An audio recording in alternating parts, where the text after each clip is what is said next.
Good afternoon, good evening, and good day. I cut it down to the wire today, didn't I? We're just getting set up, and there are a ton of things to discuss today. So let's get the lights turned on, and we'll go from there. All right, let's see who's in the chat. Can everybody hear me? I switched microphones and sound devices in the middle of coming online. And there's the chat. All right, we see Dan. Dan says, hey. And good evening to Anders. 1901. My goodness. So the sun is probably just setting over there, unless you guys have already played with your clocks. All right, let's see here. Let's load up some stories. And while I do that, let's open up a new tab here to take the stories. And yes, that is a Starlink dish over my shoulder there. I haven't tested it out, just clearly just pulled it out of the box. We're waiting on an Ethernet adapter to come along. When they sent me the email confirmation saying, hey, you still want this thing, we're about to ship it, I said, of course. And then I said also that I'll be needing a Ethernet adapter so I can actually use the thing. And they both processed orders at the same time, but they had not yet shipped the Ethernet adapter, so that's always fun. Eddie's asking if it's a different location. No, I am 4 feet to my left of where I used to sit. slowly getting the office adjusted to have more floor space. As you can see, the crates there have they're still in the way of the bookshelf. The bookshelf has been there since, was this 2018 that we started? 2019? Beginning of 2018? No. Our first show was in 2018, and then our very first serial trying to do videos was in the beginning of 2019, January. Yeah, so the bookshelf is still there. It just managed to drift out of frame when we adjusted the setup. All right, so I've got the other browser ready to accept articles, and we've got like 600 articles today, so we're going to skip a lot of them, but it'll be fun. And we may or may not have some folks dial in. We'll see how that goes. All right. Some of these are not actually environmental, but I thought they were useful stories to discuss given some of the other topics we've covered. So let's just start with these 10 or so. There we go. Oh, it keeps jumping as I click on the articles. It's being helpful, but it's also when I click them, the cursor goes away, so I don't know where I last clicked on because some of them are very familiar. All right, so let's see. Let's make this last one a tweet so I can find it when we resume. All right, so on this show, and I'm moving 2 frames a second. Yeah, I see that. I'm clear as day on the interface, but on YouTube it looks terrible. I don't know if turning my video off and on will do anything, but let's try it out.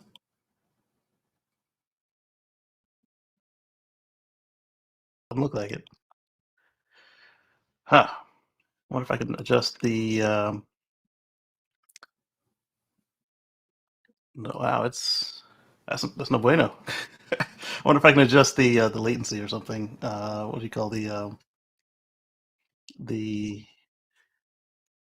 they have a, what do you call a for like shows where they, like mine where they don't cuss, but one where it might happen. So let's see. There's customization for the chat and advertisements, but none for the stream quality. And the people whose software I'm using, they're off today, so letting them know won't do any good. I guess what I'll have to do is send them an email and just give them a link to this stream and say, hey, look, this looks like garbage. But the good thing is, it's not too much action going on here. So let's get started with the. Is it slow on Facebook too, Eddie? Because it says you're on Facebook, and I'm looking on YouTube, and it's pretty slow too. Maybe their network is having trouble. I don't want to end it and start it again because then it will be everybody back together again. We saw what happened on our happy hour chat with that this week. So let's share screen. And this one, we've been talking about on the various shows between what drives us and this show, and we might have touched on it in the Tesla life. But come on. Let's go with reactionary view. So this car dealership has agreed to a $10 million settlement for charging black clients more. Let's get a snippet of it from their local news.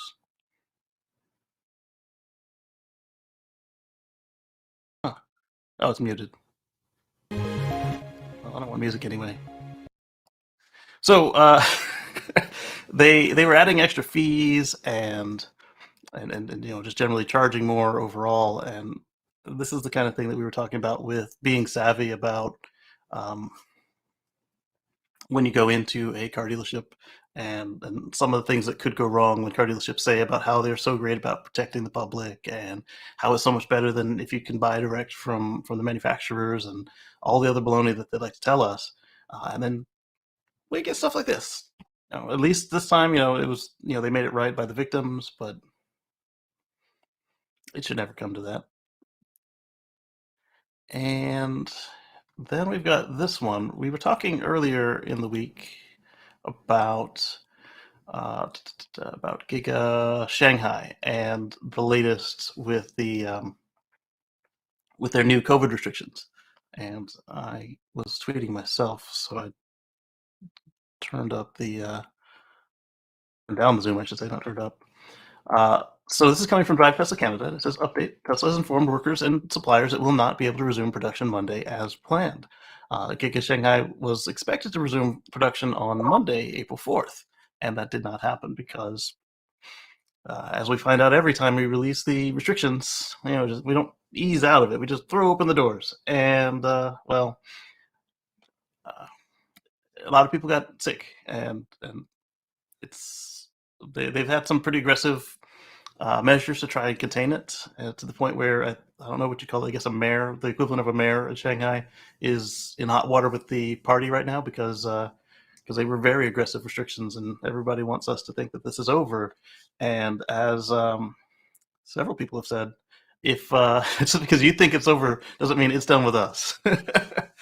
And so what was looking like is they might actually be down for the rest of the month. We'll see how everything ends up playing out with that.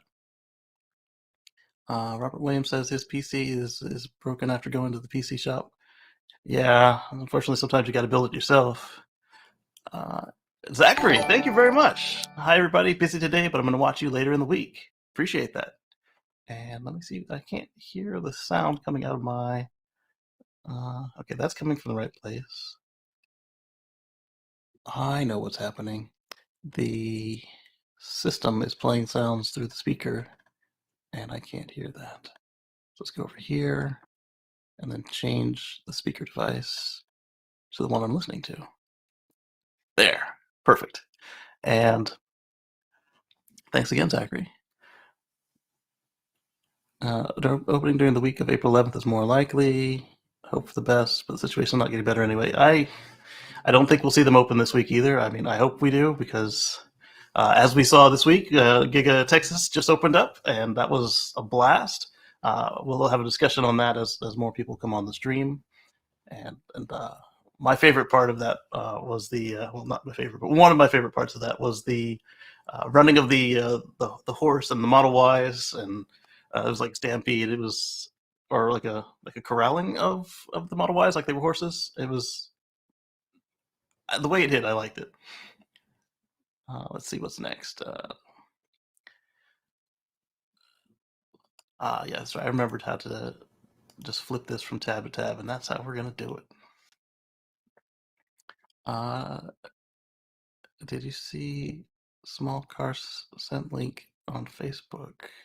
It depends on when you sent it. If it was recent, I was probably getting ready for the show. Let's see. Where are the Canadians getting their Teslas from? They are getting them from Fremont. And eventually, probably also from Texas, depending on which side of the continental divide they're on in Canada now that Texas is online.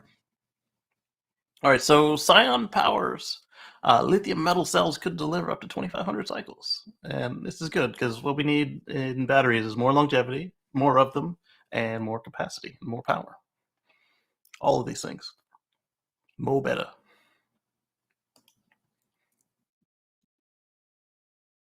All right. This one was a little space related. Exciting news coming from MDA. First of its kind initiative to equip the Lunar Rovers with commercial robotic arms. Typically, the robotic arms in space have been Canadian, like for NASA, or there have been also other governments with arms, and they come from their space program rather than from commercial providers. And this is kind of important, really, because as we commercialize space, we can't be relying on the government to give us robotic arms.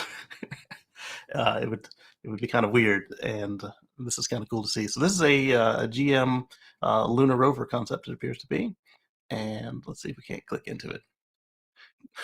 Would it really be a Canadian space vehicle if it didn't have one? I agree. As you can see, my likes are currently stunted. I hit that and it rolled itself right back. I don't know what I did to offend Twitter, but at least they didn't ban me for the day because that would have been unfortunate.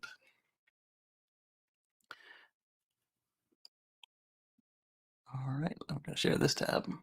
So this one is about Tesla European registrations coming from Troy Tesla. We know he likes to do these charts and data. So let's take a closer look and see what's been happening here. Look at the rate of increase in 2022 over previous years. I mean, it has been pretty modest here, and then it started to get more aggressive last year and the year before that. But this year, it's taken off like a rocket. Gotta love it. All right, let's see. Let's go on to the next one. So if you guys, like I said, we got a lot of stuff today. So if there's something in particular you want to discuss that I don't stop on, then just put something in the chat, and we'll stop and discuss. UPS is trying out the eQuad electric bikes for urban deliveries. Let's go into this one and see what's going on. It's coming from Autoblog Green, and so my understanding is it's an electric bike platform. Whoa, that's not what I wanted at all. Let's go back. All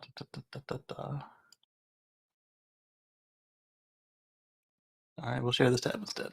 I don't know why it copied and pasted the wrong thing. So the eQuad for urban deliveries is based on an e-bike sort of situation, but that's a electric cargo bike. Let's zoom in on this for you guys so you can see a little clearer. That's smaller. There we go. And let's see, they're trialing 100 of these, and that's in electric assist around 25 kilometers per hour or 15.5 miles per hour. If you pedal hard, you can go faster, and it can haul up to 441 pounds of packages or 200 kilograms. It has a range of about 40 miles, only 36 inches wide, so you can use the bike lanes and interpedestrian zones that UPS's vans and trucks cannot access. This is actually really cool. UPS's Wake said the Atlanta-based company sees an opportunity to scale up the use of bikes in megacities. The main good thing about this, aside from being healthy for the driver, is that you've got a lack of local emissions, and the fact that this thing is able to use the bike lanes and everything like that means that you don't have a truck blocking traffic, idling. You don't have diesel emissions being emitted downtown city cores, which is nice, and you also don't have somebody having to figure out something like with an electronic wheelbarrow or something where they're carting it from a loading zone to a small business. Obviously, the larger businesses in a downtown area will still have loading docks, and so this wouldn't help them as much. But anything we can do to electrify all the things.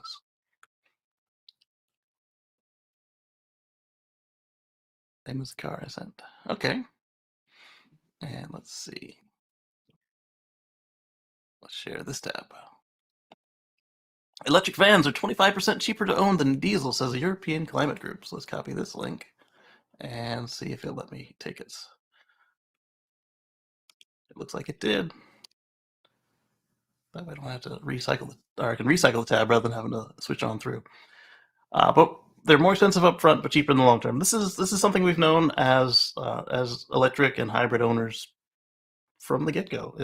As they come down in price, the math just gets better. And let's see what they managed to discover for themselves over here at Autoblog. 25% cheaper to own over its lifetime.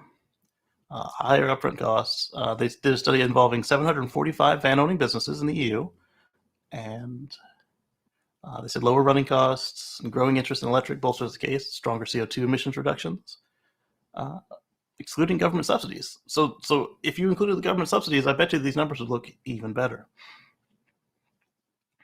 Not bad. So this is the same thing we're seeing with the passenger vehicles. People are saying, "Oh, well, the electrics have more emissions to produce." Blah blah blah. This is true. However, change in most of these studies, the electric car has caught up and started to surpass the fossil car in emissions as far as like reduction of emissions. And unless you're throwing away your car after the second oil change, then there's no way that the doom and gloom that these people like to put up about how electrics are dirtier to make than gas cars, it doesn't really matter. And they're getting cleaner every day to produce as we come up with cleaner sources of the raw materials and start situating the production facilities closer to the sources of the raw goods.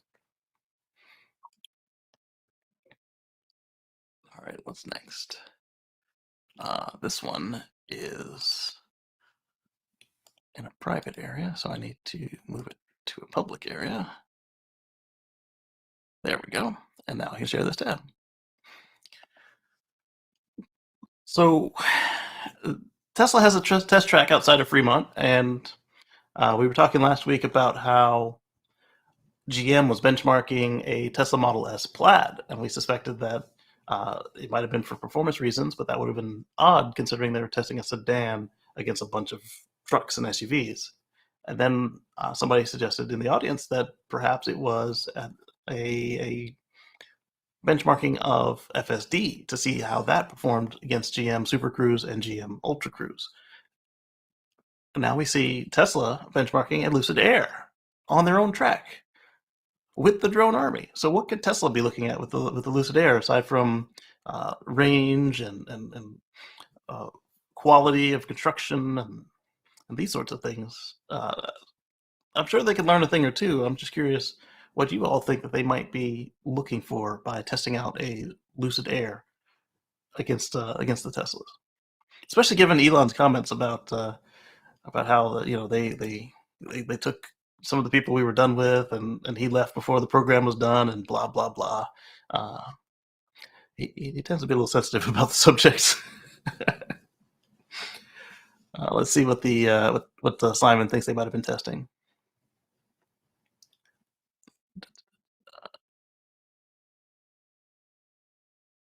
I don't remember him saying anything in particular. Lucid Air and Model S aren't really comparable, he says. They've got some overlap, but yeah, they are not exactly comparable because one is designed to be a luxury car and the other one is designed to be premium. I don't know. All right, what have we got here? We got a tweet from Ben GT.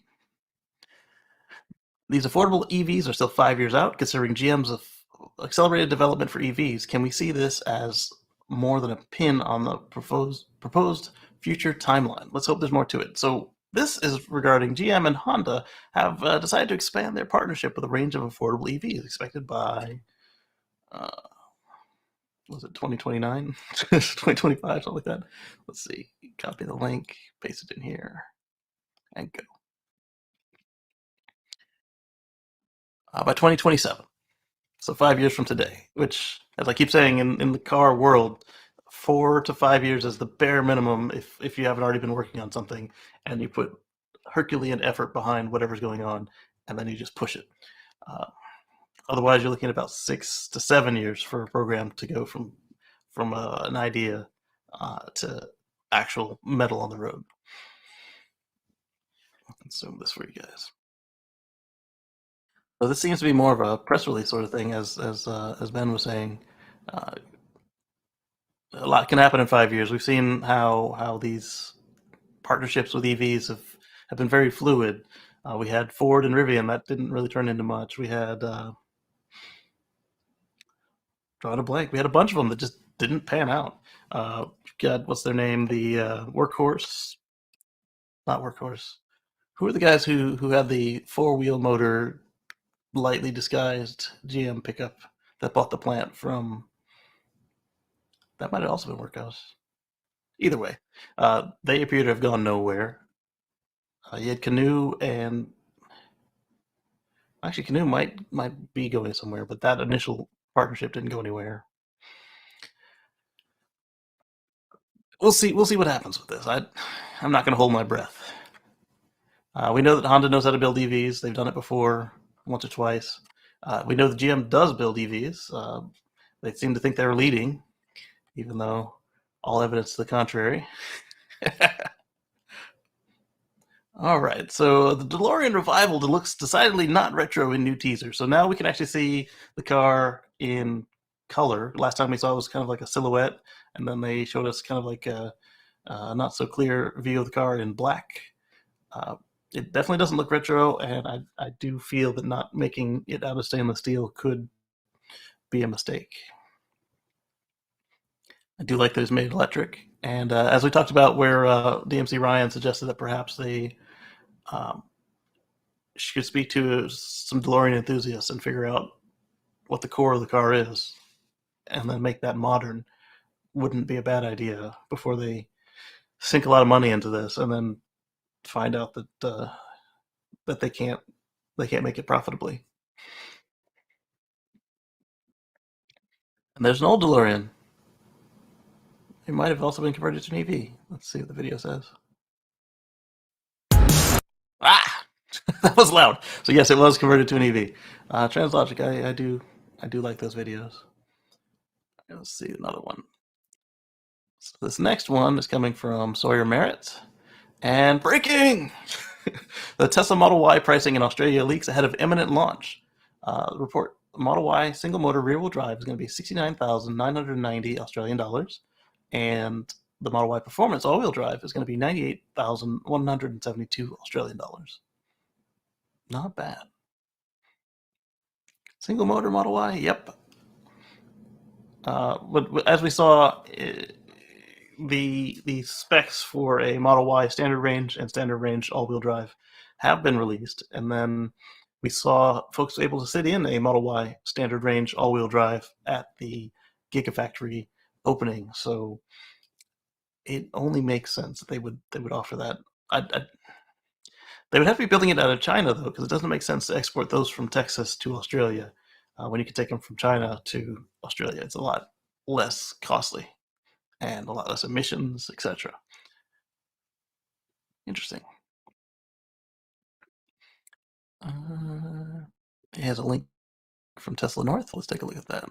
No, I don't want to copy the picture. I want to copy the link. Let's go. Robert Williams says there's a 27,000 base EV for the van. That's pretty good.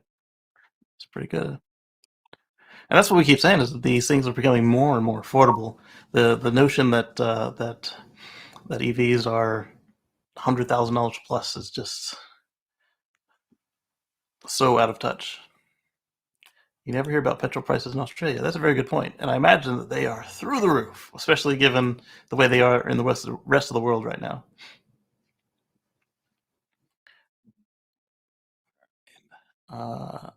Availability of a dual motor long range Model Y does not seem to be available yet, as it was mentioned.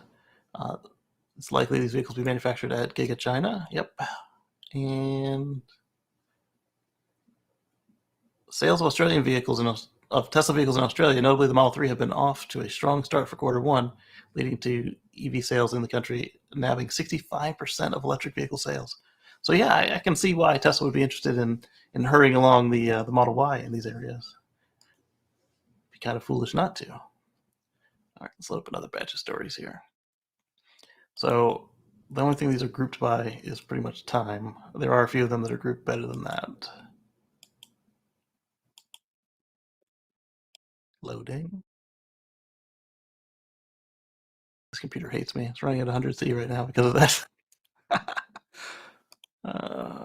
on, let's go.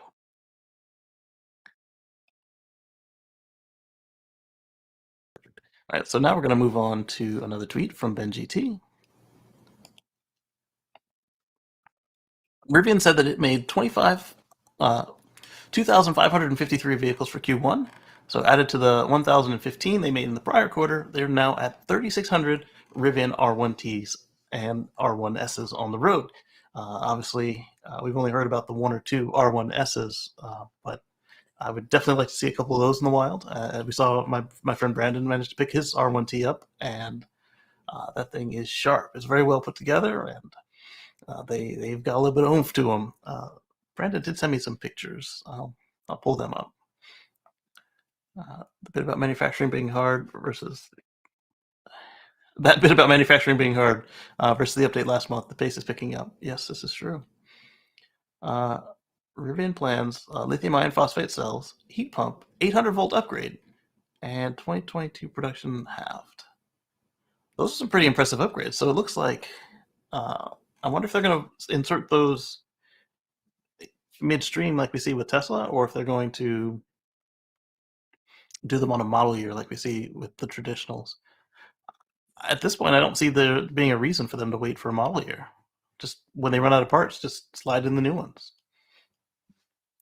Or even better, get the new parts ready to go, and then when you run out of old parts, then just phase them in. Perfect. Let's see if I can't load up those pictures real quick. Let me find the phone app.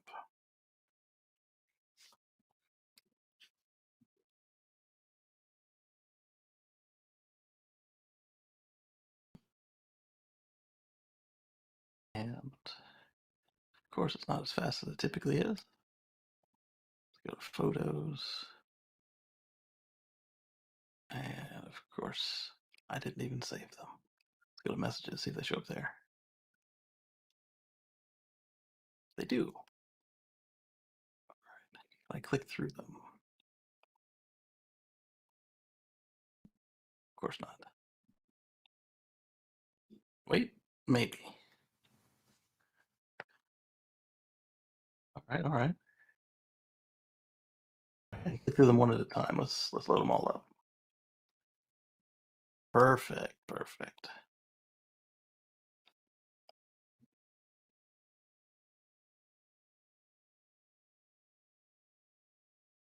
So here's what we've got. Let's start with this one.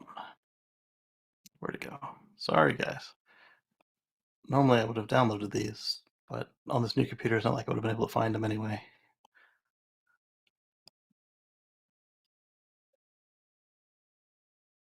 There it is. All right, so we're going to share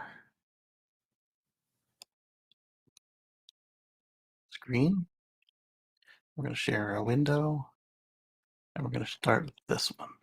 So here's that Rivian we were doing the interview around, and it's loaded up with wood and strapped down correctly. So a lot of folks were complaining about the shorter bed on the Rivian R1T. A lot of trucks have short beds, and that hasn't seemed to slow people down as long as you properly handle your loads. So let's move on to the next photo. Let's close this one down and share screen, window. There we go. Where did it go? I can't see it. So here you see a nice trip to the hardware store. Got loaded up with soil and the wood from earlier, and now you can build yourself a flower bed. I don't know. I think this is an impressive truck, and anyone who says otherwise is very exacting in their definition of a truck. And eventually, everything will be electric, and this just goes to show that that you don't have to wait for the perfect Cinderella glass slipper to show up. You can make whatever's going today work in your use case in most circumstances, which I thought was pretty cool. All right, so let's close these others down. They were just various views of a loaded truck which is really cool. There we go. And let's go back to the Green Car Reports article and see if they have something more to say about the upcoming stuff. All right, so lithium iron phosphate cells, heat pump, 800 volt upgrade. I'm surprised it didn't have a heat pump to begin with. They started late enough that they could have already had that in there, seeing how Nissan and Tesla were able to make great strides from that. And why anybody but Tesla didn't have a heat pump in their car to begin with after what we saw with the early EVs from GM and Toyota, it just boggles the mind.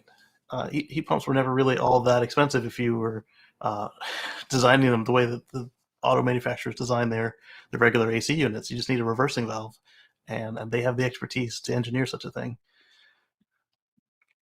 So Rivian currently has about 83,000 pre-orders from customers in the US and Canada for the 2 models of R1T trucks.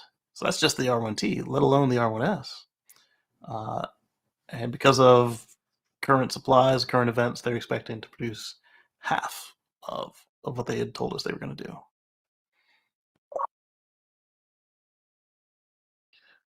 Something just beeped.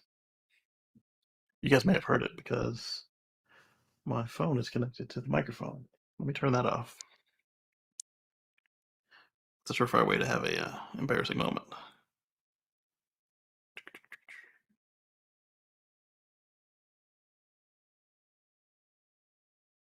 There we go. They are now disconnected. But that brings up a new capability for the show, and the fact that the phone can be connected to the microphone. All right, let's move on to the next thing. All right, so this one is the same. GM and Honda will team up to build millions of under $30,000 EVs. If they do it, it's a good thing. Under 30,000 is pretty cool because that's lower than the average selling price of a new vehicle today. However, I'm not holding my breath for it, and we've seen that others can do it today. We've got Nissan Leafs new with incentives going for under 30,000 today. You've got a bunch of other not punishment mobiles that are available for right around that 30 before incentives. So what they're proposing to do is not impossible. We'll see if the two companies can actually work together. What does this look like? The Lexus RZ SUV will be shown with a yoke on 420. And we saw with the BZ4X that they can sell it, or they can't sell it. They can show it with a wheel or a yoke. And our friend Sergio had a chance to go to an event, and he the photos he sent, it had a round wheel, and I'm curious now what the experience was like. So hopefully he's able to join us today and give us a little taste. So let's go in and see what's going on with this BZ, or sorry, the RZ. Right, that's what happens when you got 4 cars with the same everything. Yes, everything about this feels like a Tesla yoke. Sorry, joke. That wasn't a very funny joke. There are a lot of cars with yokes. Okay, there aren't that many cars with yokes, but I, as I said after I put the one in my car, I'm not going back if I can help it. Or if I get a car with a round wheel, I'll probably switch it back out for a yoke, assuming that the manufacturer hasn't blocked that in some way. So we'd already suspected that the RZ was based on the BZ, and indication on available yoke is not that surprising, really. Yep. I don't know. More choice is always good, because when you've only got like 25 cars to choose from, it makes for a boring market. So I'm still on almost 2 months now. The 2020, I don't know the model number anymore. Version 10.10.2 for the FSD driving beta. Elon Musk is tweeting that 10.12 will significantly improve unprotected left turns. There's a lot of people saying that 10.11.2 is miraculous. No interventions. Blah blah blah. I don't know. I'm 4 versions behind. I couldn't tell you. All I know is that when they say that in the past, mine doesn't always reflect that, which, well, fine is. It makes it hard to vet their claims. And as I keep saying, I'm not saying they're liars. I'm saying that it may be true where they are, but at the same time, when I'm on those same versions, they're extolling virtues on my driving environment does not allow drives with no corrections. They are getting really good, but there are times where I just have to just wrestle the wheel from it, or it starts to go when it shouldn't, so I got to push the brake. Like trying to turn right on a red where it's not allowed, for instance. There's one near my house that it often gets right, but every now and then it sees a clear spot and it's like, yeah, let's go. No, let's not go. So let's see what's in this version. Upgraded modeling of lane geometry from dense rasters, blah blah blah. So it's the same notes as 10.11, but again, I'll let you know when I can see it. Elon says this one has significantly improved the unprotected left turns, so we'll see. Increasingly likely that Tesla vehicle computer will be able to process 288 frames per second, 36 hertz times 8 cameras, and that was really cool. Speaking of on the FSD beta, this time Elon says that it's coming to everyone by the end of the year. But I say everyone in North America. That was announced at the Giga Texas event, but we were also going to get it in 2016, 2017, 2018, 2019, and 2020. So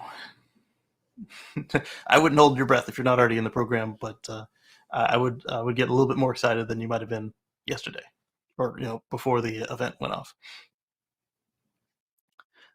Let's see. So new US FSD beta is likely too, and when will all those non-special people be getting it? So far, I'm stuck on 10.10.2. Yes.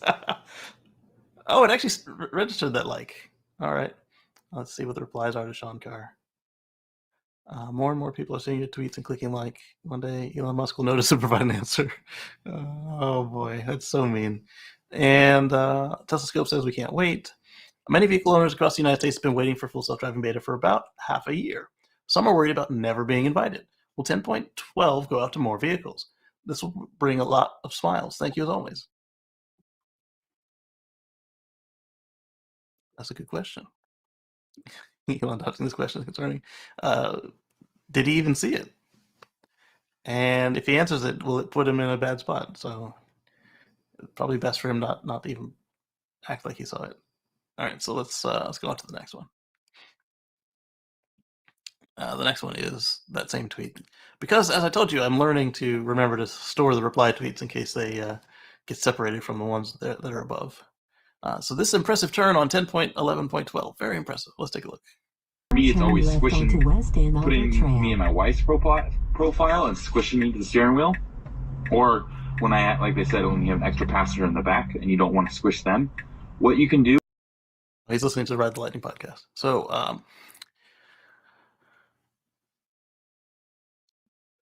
let's zoom this up a little bit, can we?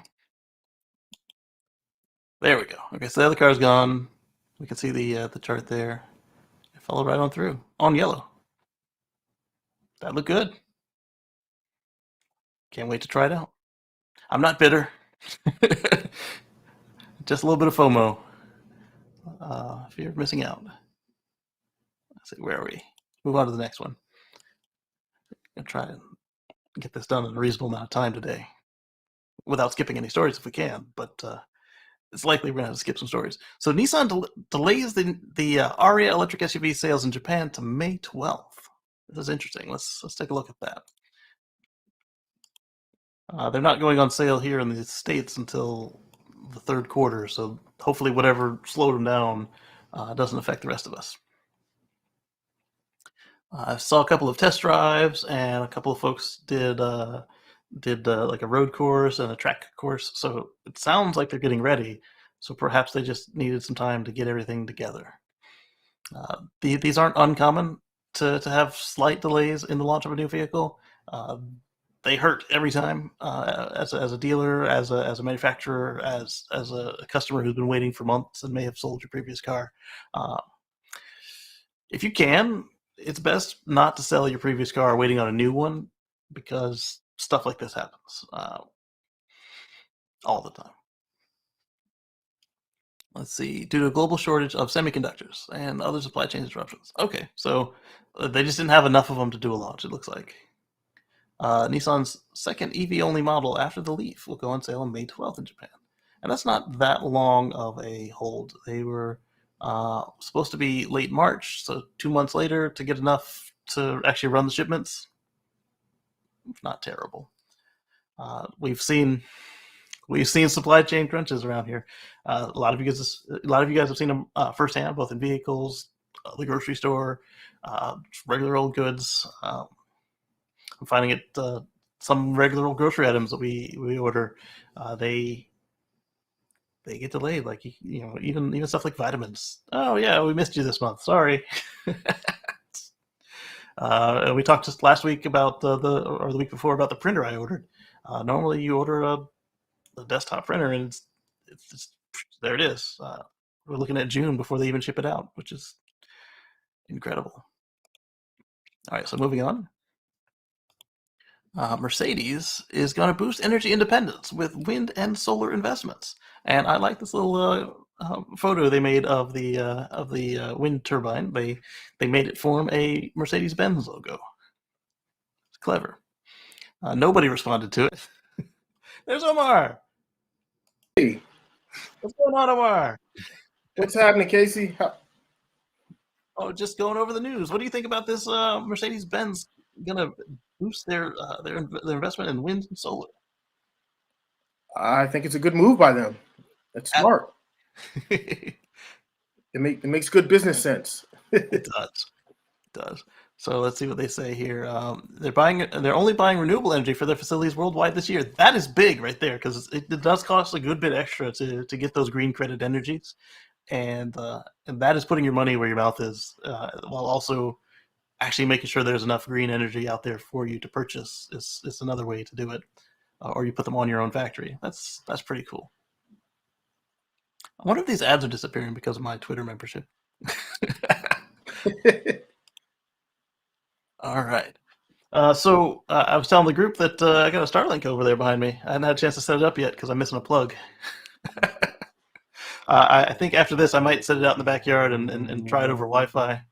But my app was complaining that there are not enough clear areas anywhere on the grounds except for the roof. But it's 3 floors up, and if I do it myself, that's dangerous. If I pay somebody to do it, I got to pay somebody to take it back down later. So I'm like, do I want to just, since I've already got a connection now, do I want to just kind of use it as a backup, play with it, or see about getting a tree cut down? Or I don't know. I'm not gonna cut down a tree for Starlink, but I could put it in the tree. I don't know what we're gonna do with it, but the point of the matter is, I ordered Starlink so many years ago before we were here. I didn't do anything to make sure that there was a wide enough area of clear sky. I used the app at the time, and it said, "Oh yeah, you're good." And I didn't know that the whole circle had to be completely clear. Whoops. But it all worked out. So if it's on for a couple minutes per hour, that's fine. What I'm hoping is that now that Ukraine has got the update to make the circle dishes use less power, that maybe these guys will use less power, and Yeah, maybe they can take the improvements and whatever developments they figure out from over there and apply it across over here. the board. Yeah, exactly. And I'm hoping that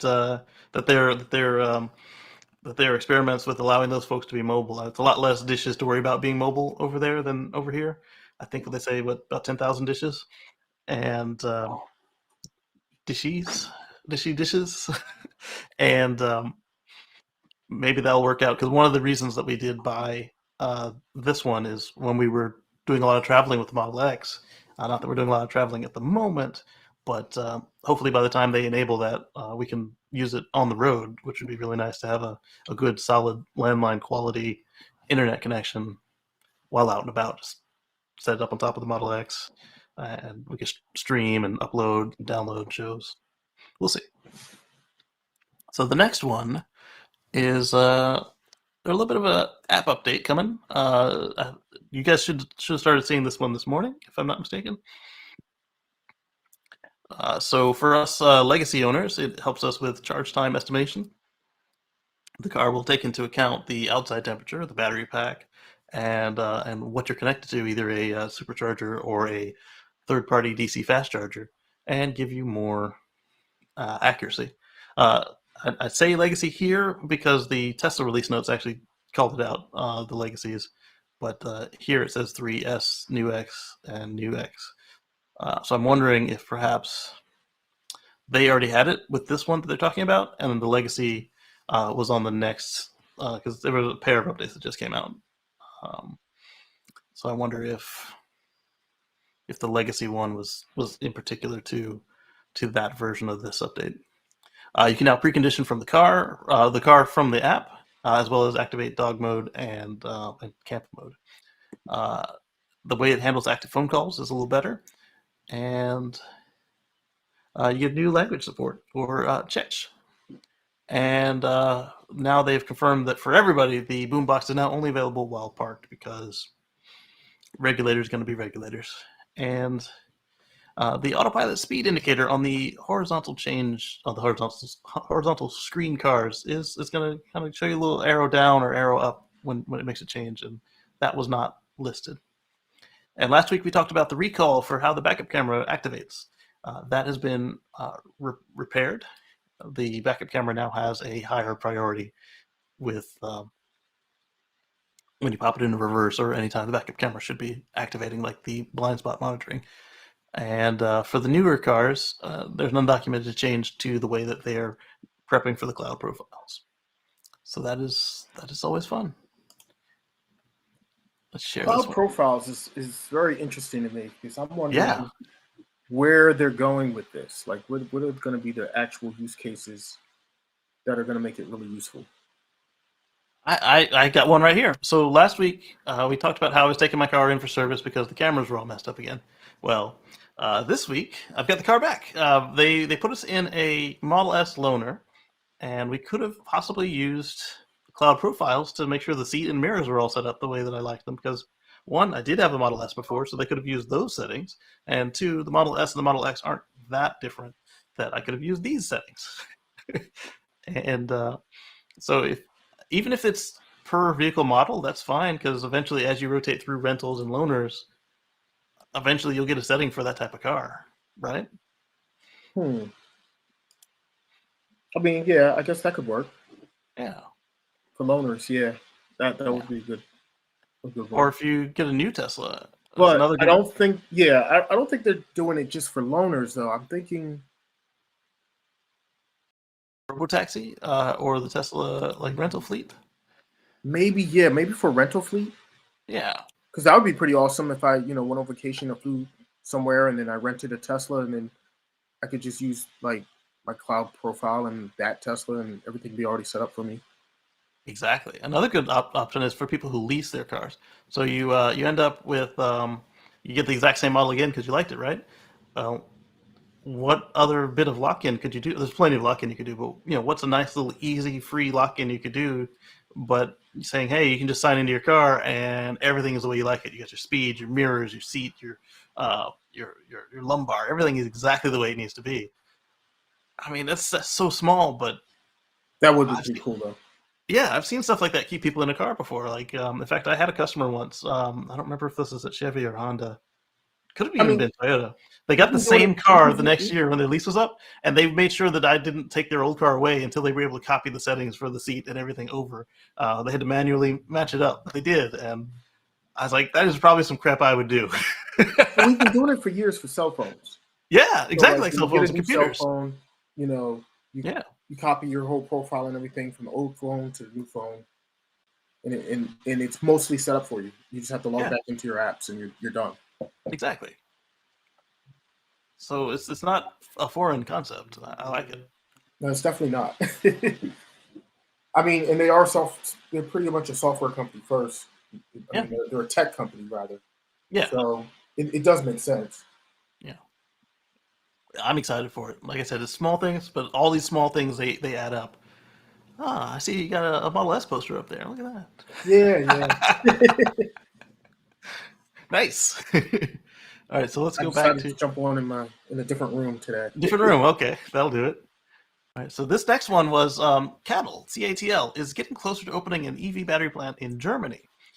They seem to have been having less public obstacles to opening a plant in Germany than we saw with Tesla. However, it doesn't appear to be smooth sailing for them either. So they announced on Twitter that they have received their second partial approval for battery production in Arnstadt, Ungia, in Germany. And I know I butchered the name of your town. I apologize.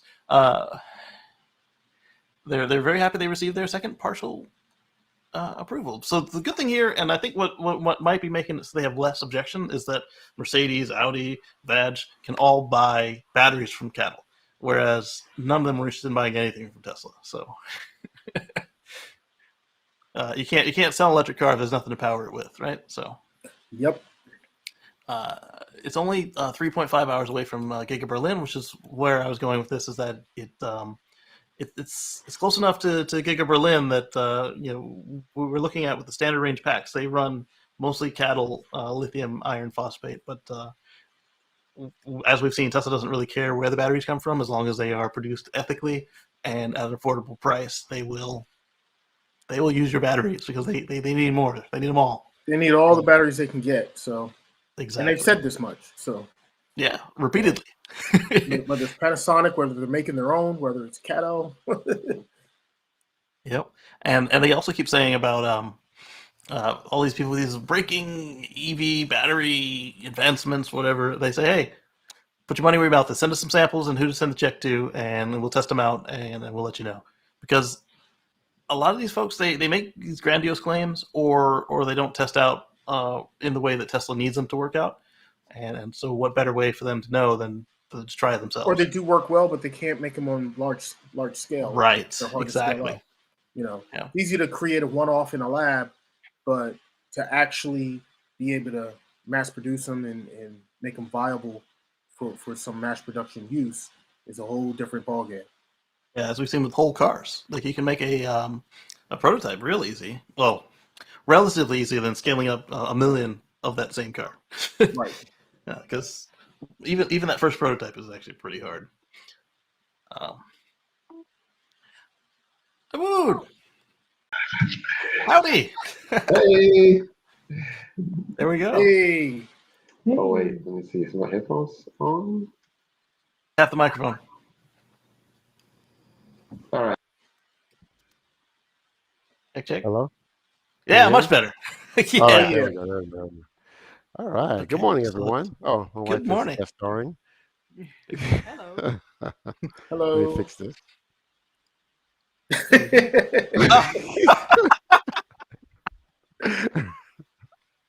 I'd like to report a murder.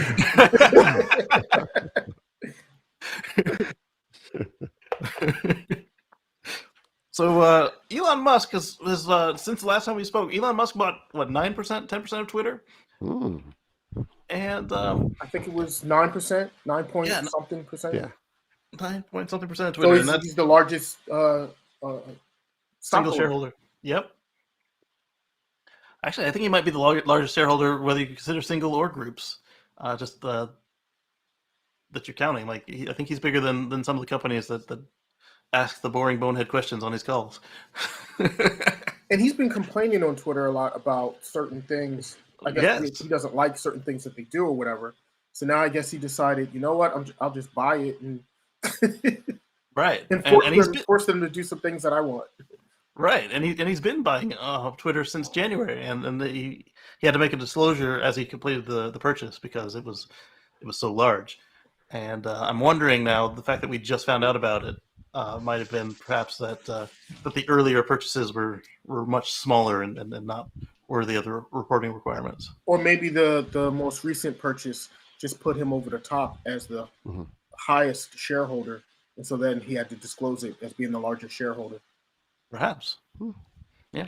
And then he's still been complaining about Twitter now that he is the largest owner, and he seems to be pushing for some changes. And then Twitter put him on the board because they didn't want him to buy any more. they're afraid of a hostile takeover, basically. But this doesn't fix his SEC issues, though. He owns the company. And he still can't tweet whenever he wants to. Yeah. Which is another thing that he's been complaining about, too. It actually might be worse because now that he's using his other company of his to promote his other companies. Right. Maybe. Let's see. Eddie is on YouTube now, and he says, Hertz, as you know, has Teslas. And Hertz has been prematurely reporting cars as stolen, particularly with black customers. This is true, and we've got a story about that later in the show because it is a bombshell. All right, so let's move on to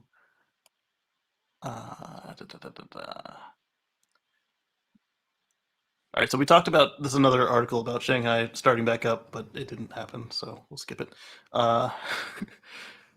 This one was really weird to me. You might have seen me talk about it on the Tesla Life.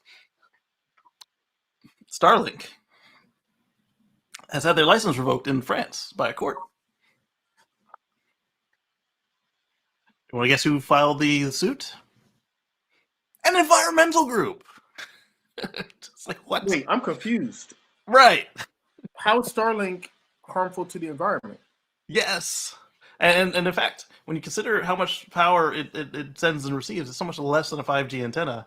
How is the Starlink more dangerous than any other wireless technology? In fact, I would say that the landlines are more disturbing to the environment because you actually got to trench and string wire and stuff. Yeah, I was going to say, in remote locations, it's actually better for the environment because you don't have all the construction that goes along with it to try to bring the internet out to those places. Exactly. You've got one truck and a pole versus all the infrastructure that goes to get it in there. All you need is power. Mm-hmm. You're done. Done. And maybe data cable back to the building that's actually putting the dish up, but that's still less than getting it from the road, or worse, getting it to the road to get it from the road. So France's ARCEP regulator first granted Starlink a license to operate over two radio frequencies in February of 2021. These two environmental associations, Priortem and Eggear, so something for the environment, AGIR, appealed the approval. Basically, what they were saying is that Starlink didn't go through the process correctly. They didn't have a public hearing and something else. But basically, I was positing that perhaps the public hearing didn't take place the way they expected it because mass pandemic, perhaps. And it's a little weird that an environmental company is putting up these issues rather than a telecom company. Because if the actual competitors don't care, why should the environmental company care? Like, what is their actual concern for the environment here? Yeah, what's their angle? That's what I'm trying to figure out. Like, what is their... Or is this another... So they found some technicality or something, or a reason why, oh, no, it shouldn't be. Okay, that's fine. But the question is, why? Why are they going after them? Right, and Patrick posited that it could be perhaps another case of astroturfing, like we saw with Gigafactory Berlin, where there were some legitimate concerns that were addressed, and then they just kept drilling down, even though everything was addressed, to just try and delay, to the point where you're wondering who is funding some of these organizations. Are they really caring about the environment, or are they just, collecting some money that they can use for their other endeavors or to be a thorn? Some competitors give them some money and say, here, go do our dirty work for us. Exactly. And so SpaceX hasn't commented, and this is one that we're going to have to follow up on because that's really weird. Oh, I was also going to put the Starlink router up there, but then the time ticked over, and I had to start the show. It does really have the orbit on there. All right, so we talked about the Lucid Air at the Tesla track. And then this one was interesting. The ID Puzz, we talked about it a bit, last week, the week before? It's been crowned the electric car of the year at Top Gear's Electric Car Awards. That's interesting. Yeah. Hopefully they come out this year because That would look a little embarrassing if they delayed it yet again and you gave them an award and they didn't actually land. Yeah, they might have wanted to wait on crowning that award until they're actually in production. I mean, because this vehicle is 20 years late, so.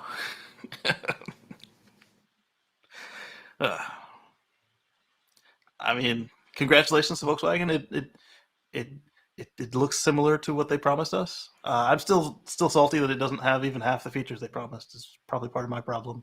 It is an electric car, so I'm happy for that, and it's an electric van at that, so it's another high capacity option, another MPV, and what it does does well. Does it it has its final design? I mean, we've seen it does. We saw that on the previous show. What they were showing is their final design for Europe. The U.S. final design is actually going to be different because it's going to be longer. And yeah. And so they've won Cars of the Year, and they haven't delivered any. Right. I understand that it has to be a brand new car, new sheet, whatever. But there should probably also be a requirement that somebody own one. Especially driving one. Right. Eddie says back in the day the VW buses were cheap. The Buzz won't be. It won't be expensive, but I agree with you. I think that it could be cheaper given its heritage, and given the lack of promised features. I think it could be even cheaper than. Yeah, but battery packs aren't cheap, and that part. So you're making an electric car that you want to have some kind of range on it. Right, and they're putting a decent sized battery. What, that's 80 not kilowatts? That's not the most aerodynamic vehicle in the world. So not at all. Not at all. And we determined they're doing what, an 80 kilowatt hour battery, so those aren't cheap either. It's not like they're putting in a 40 kilowatt hour battery. Those you can make very affordable, but we're just not there. And it's based on the ID4, so you take a vehicle that already has a large battery pack and already isn't the most fuel efficient, and then you make it into a brick. Right. I was just reading an article about that yesterday. Oh my gosh, I should have shared it with you. Maybe you're already going to talk about it. Just how these cars, they're not so to fill consumer demand, they're not dealing with aerodynamics, which means you need more batteries, which means you add more weight, which means you need more batteries, which means you need more costs. And it's just like trying to make a plane go further. You need more fuel, but you need more fuel to carry the fuel. Right. Or same in the case of an electric plane. You need more batteries to carry the batteries. Which is why that's the reason why Tesla invested so heavily in battery development, and the 4680 cells with the better battery density are going to be lighter than a battery pack with the other cells, which helps with the efficiency. So you put less battery in to go the same amount of range. That was the point of the point of the article, was that the efficiency is better for investors, not necessarily for the for the owners, but yeah, being able to make the cars cheaper, needing less batteries means more profits. Or you can not only more profits, but you could possibly make the car cheaper to consumers. So, so because your costs are less to make them, you can sell them at a lower price point, and then more people can afford to buy it. Right. So you can keep your same profit level and then bring the car down market, and that's been Tesla's strategy a little bit, because we all see where they just raise the price to slow it down. But we've seen them actually, like, as their prices drop or the price of the conversion ratio of a certain country changes, we'll see them actually lower the price, and then that is great for the customer, assuming they've got the capacity for it. Mm-hmm. So McDonald's Canada adds the first EV to its distribution fleet. It looks like they bought themselves a Volvo EV. Yes, it is a Volvo VNR. Look at that. Like I keep saying, electrify all the things, but especially the work vehicles. You got ships, planes, and trucks. Trains should already be there, but that would require electrifying the rail or giving the trains batteries, as we saw months ago in that EV train article we discussed, where they took a regular diesel locomotive route and filled it with no, wrong one. We talked about the one where they used for their pusher train around the lot, around the train yard, they replaced it with an electric that they just plugged in at night, because it couldn't get very far if you managed to run it to zero, which was fine, and that was good, because the train yard pusher train burns through a lot of diesel for no reason, and it's a lot harder to electrify those tracks because you get a lot of tracks in a small area, and that adds up real fast when you're trying to both make it safe and to make sure that every track has the power it needs. But as I was saying earlier, all trains today are electric. It's just that whether they get their power from the rails above or from a diesel generator, and we just need to get that diesel generator out of the picture as we can, or at least turn them into hybrids. Shoot, right now when those diesel trains are coming down a mountain or just slowing to a stop, they use resistive braking, which is very much like regenerative braking, except that instead of storing it in a battery or putting it back into the power grid, they turn it into heat. So if the trains that are connected to the grid could just dump their stopping power back into the grid, that's a plus.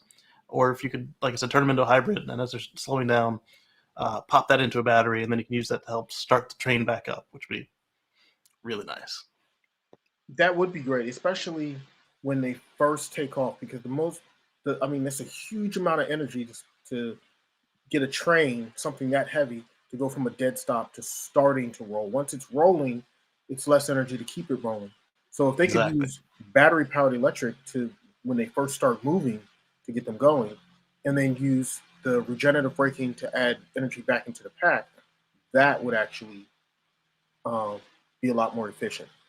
Absolutely, and it's not like diesel trains are fuel inefficient by any means. Once they get rolling, you're looking at 1 gallon per 100 tons per 100 miles. If I've got the numbers right, so they're incredibly fuel efficient. But like Omar said, you got to get them up to that point where they got that figure. And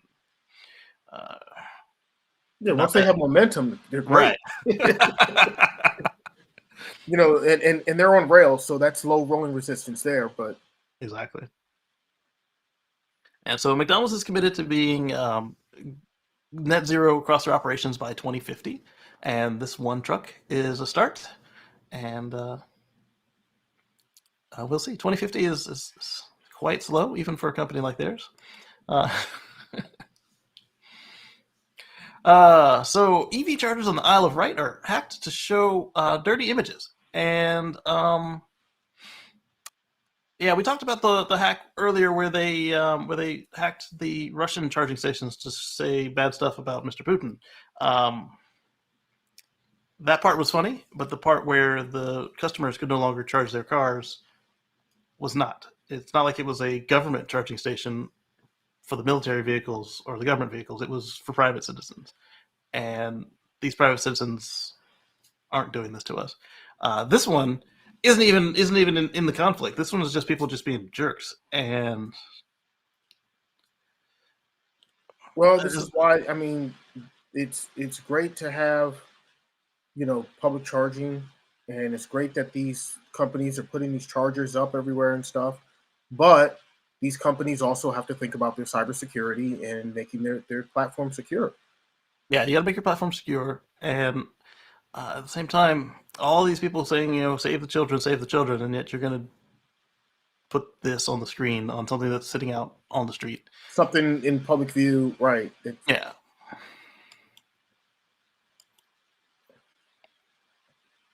Grow up, people. And also, yes, as Omar was saying, this is yet another reason for these companies to take cybersecurity seriously. Because there's a tongue twister. You can't say that 3 times fast. Guarantee you I can't. I couldn't even say it slow.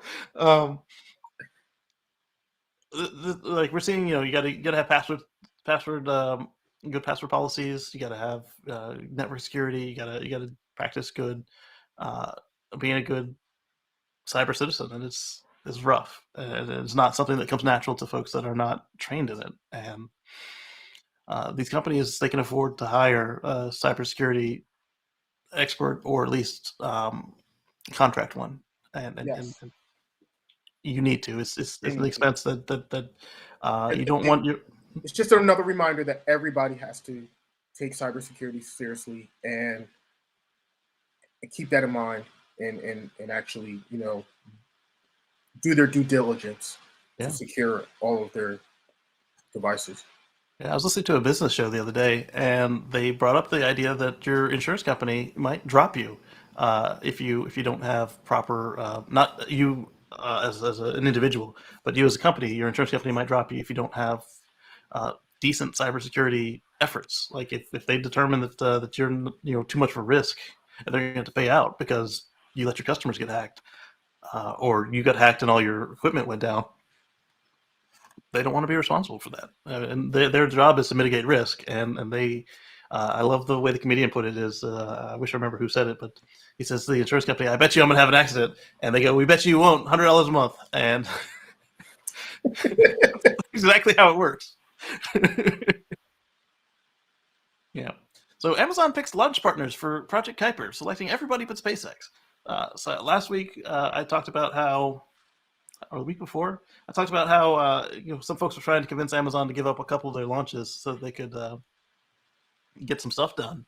And Amazon went the other way. They actually started taking more launches from other places. Well, I mean, take that. Amazon owned by Bezos. Bezos didn't share. No, Bezos. He don't like SpaceX. He don't like because he has his Blue Origin and stuff, and he's a direct competitor to SpaceX. He don't like them.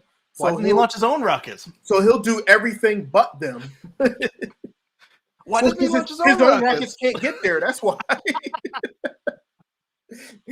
He can't even build engines for his customers. He hasn't developed that yet.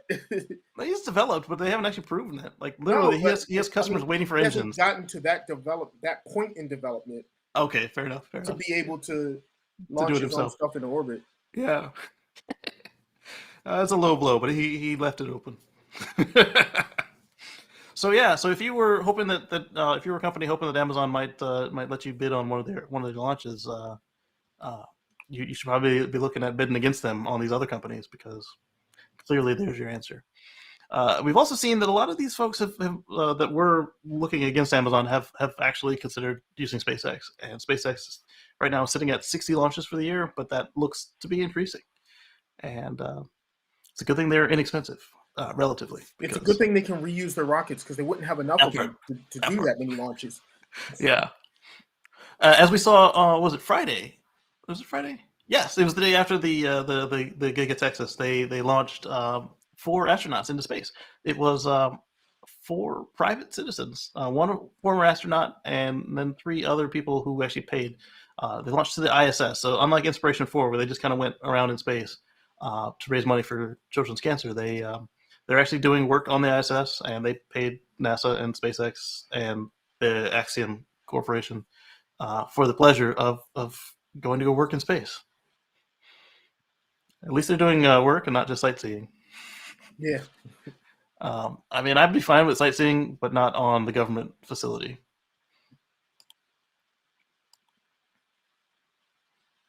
Yeah, not using government resources for sightseeing. That's not cool. Right. Although Tom Cruise is going to make a movie on the space station. That's not quite the same thing as a sightseeing, and I hope that NASA is charging the market rates for all of that. I mean, I don't know how you determine what market rates are, but hopefully they're not getting a discount. No, and I am going to watch the movie when it comes out. So government just has to compare the comps. I mean, he can either go to our space station or the other space station and see. Which other space station? The Chinese one? I mean, there is a Chinese one, but I don't see them being interested in what we have to offer the world. No. I mean, aside from us locking them out, that was part of the reason they have their own space station. Mm-hmm. All right, so Nhcsa launches investigation into LG Energy Solutions EV batteries. As we saw, they lit on fire in South Korea, North America, in 4 different brands of cars. You had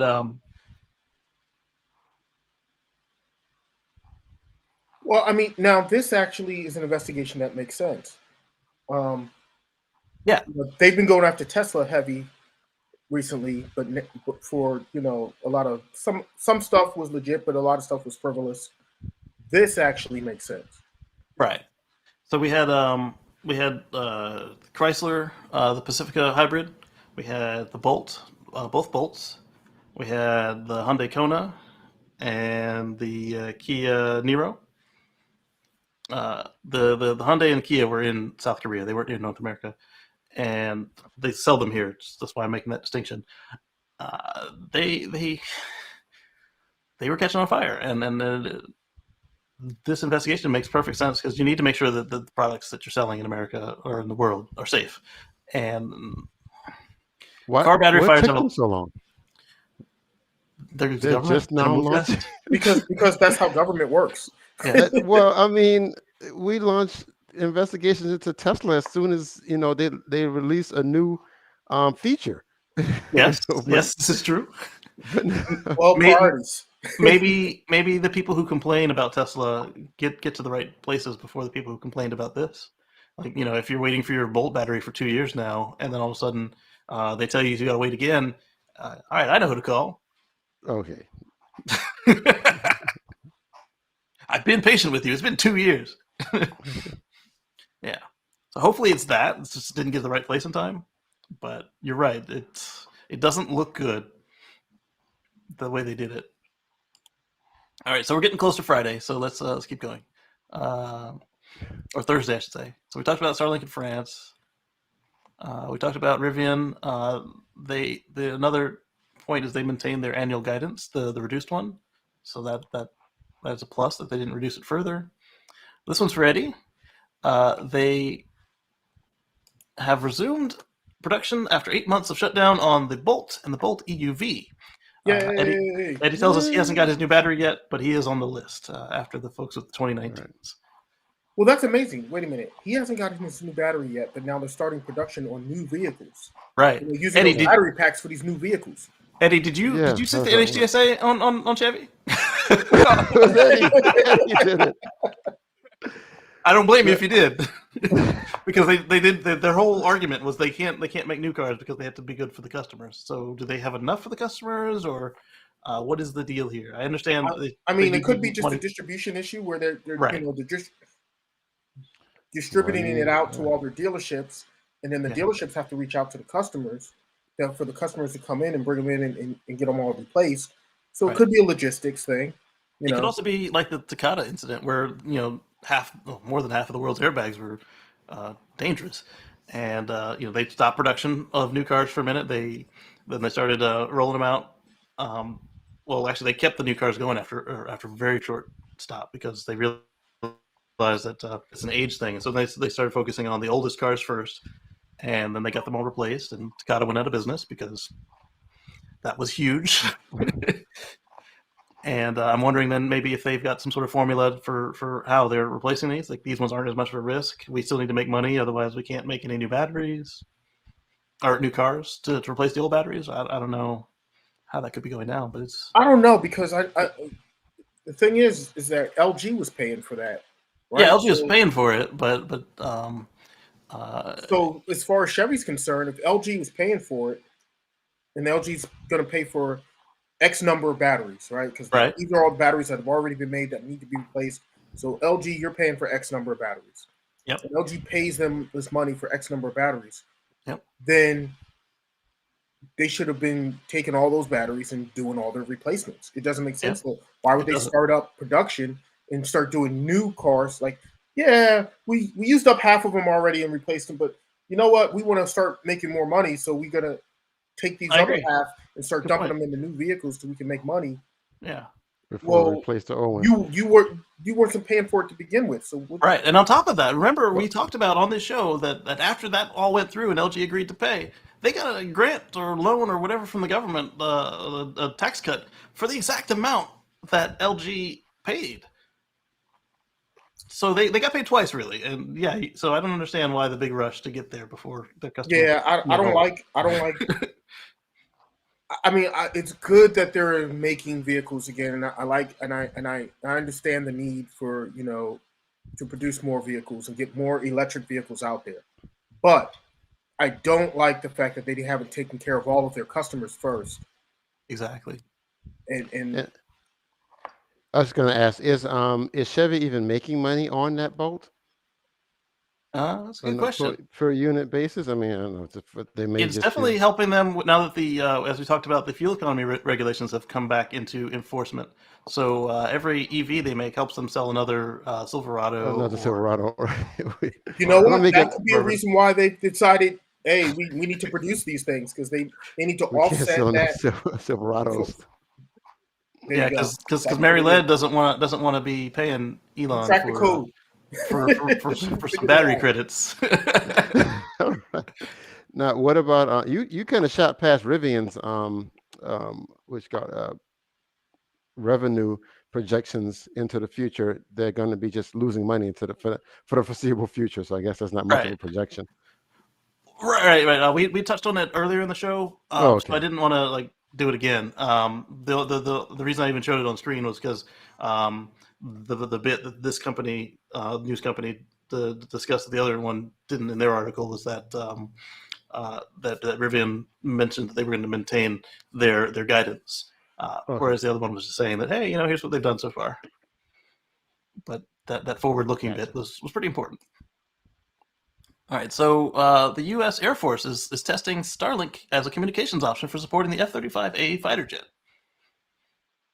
That's pretty cool.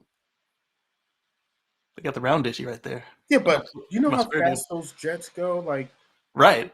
I mean, they'd be blowing through the cells. That's what I'm saying. I'm trying to figure out how that would even work.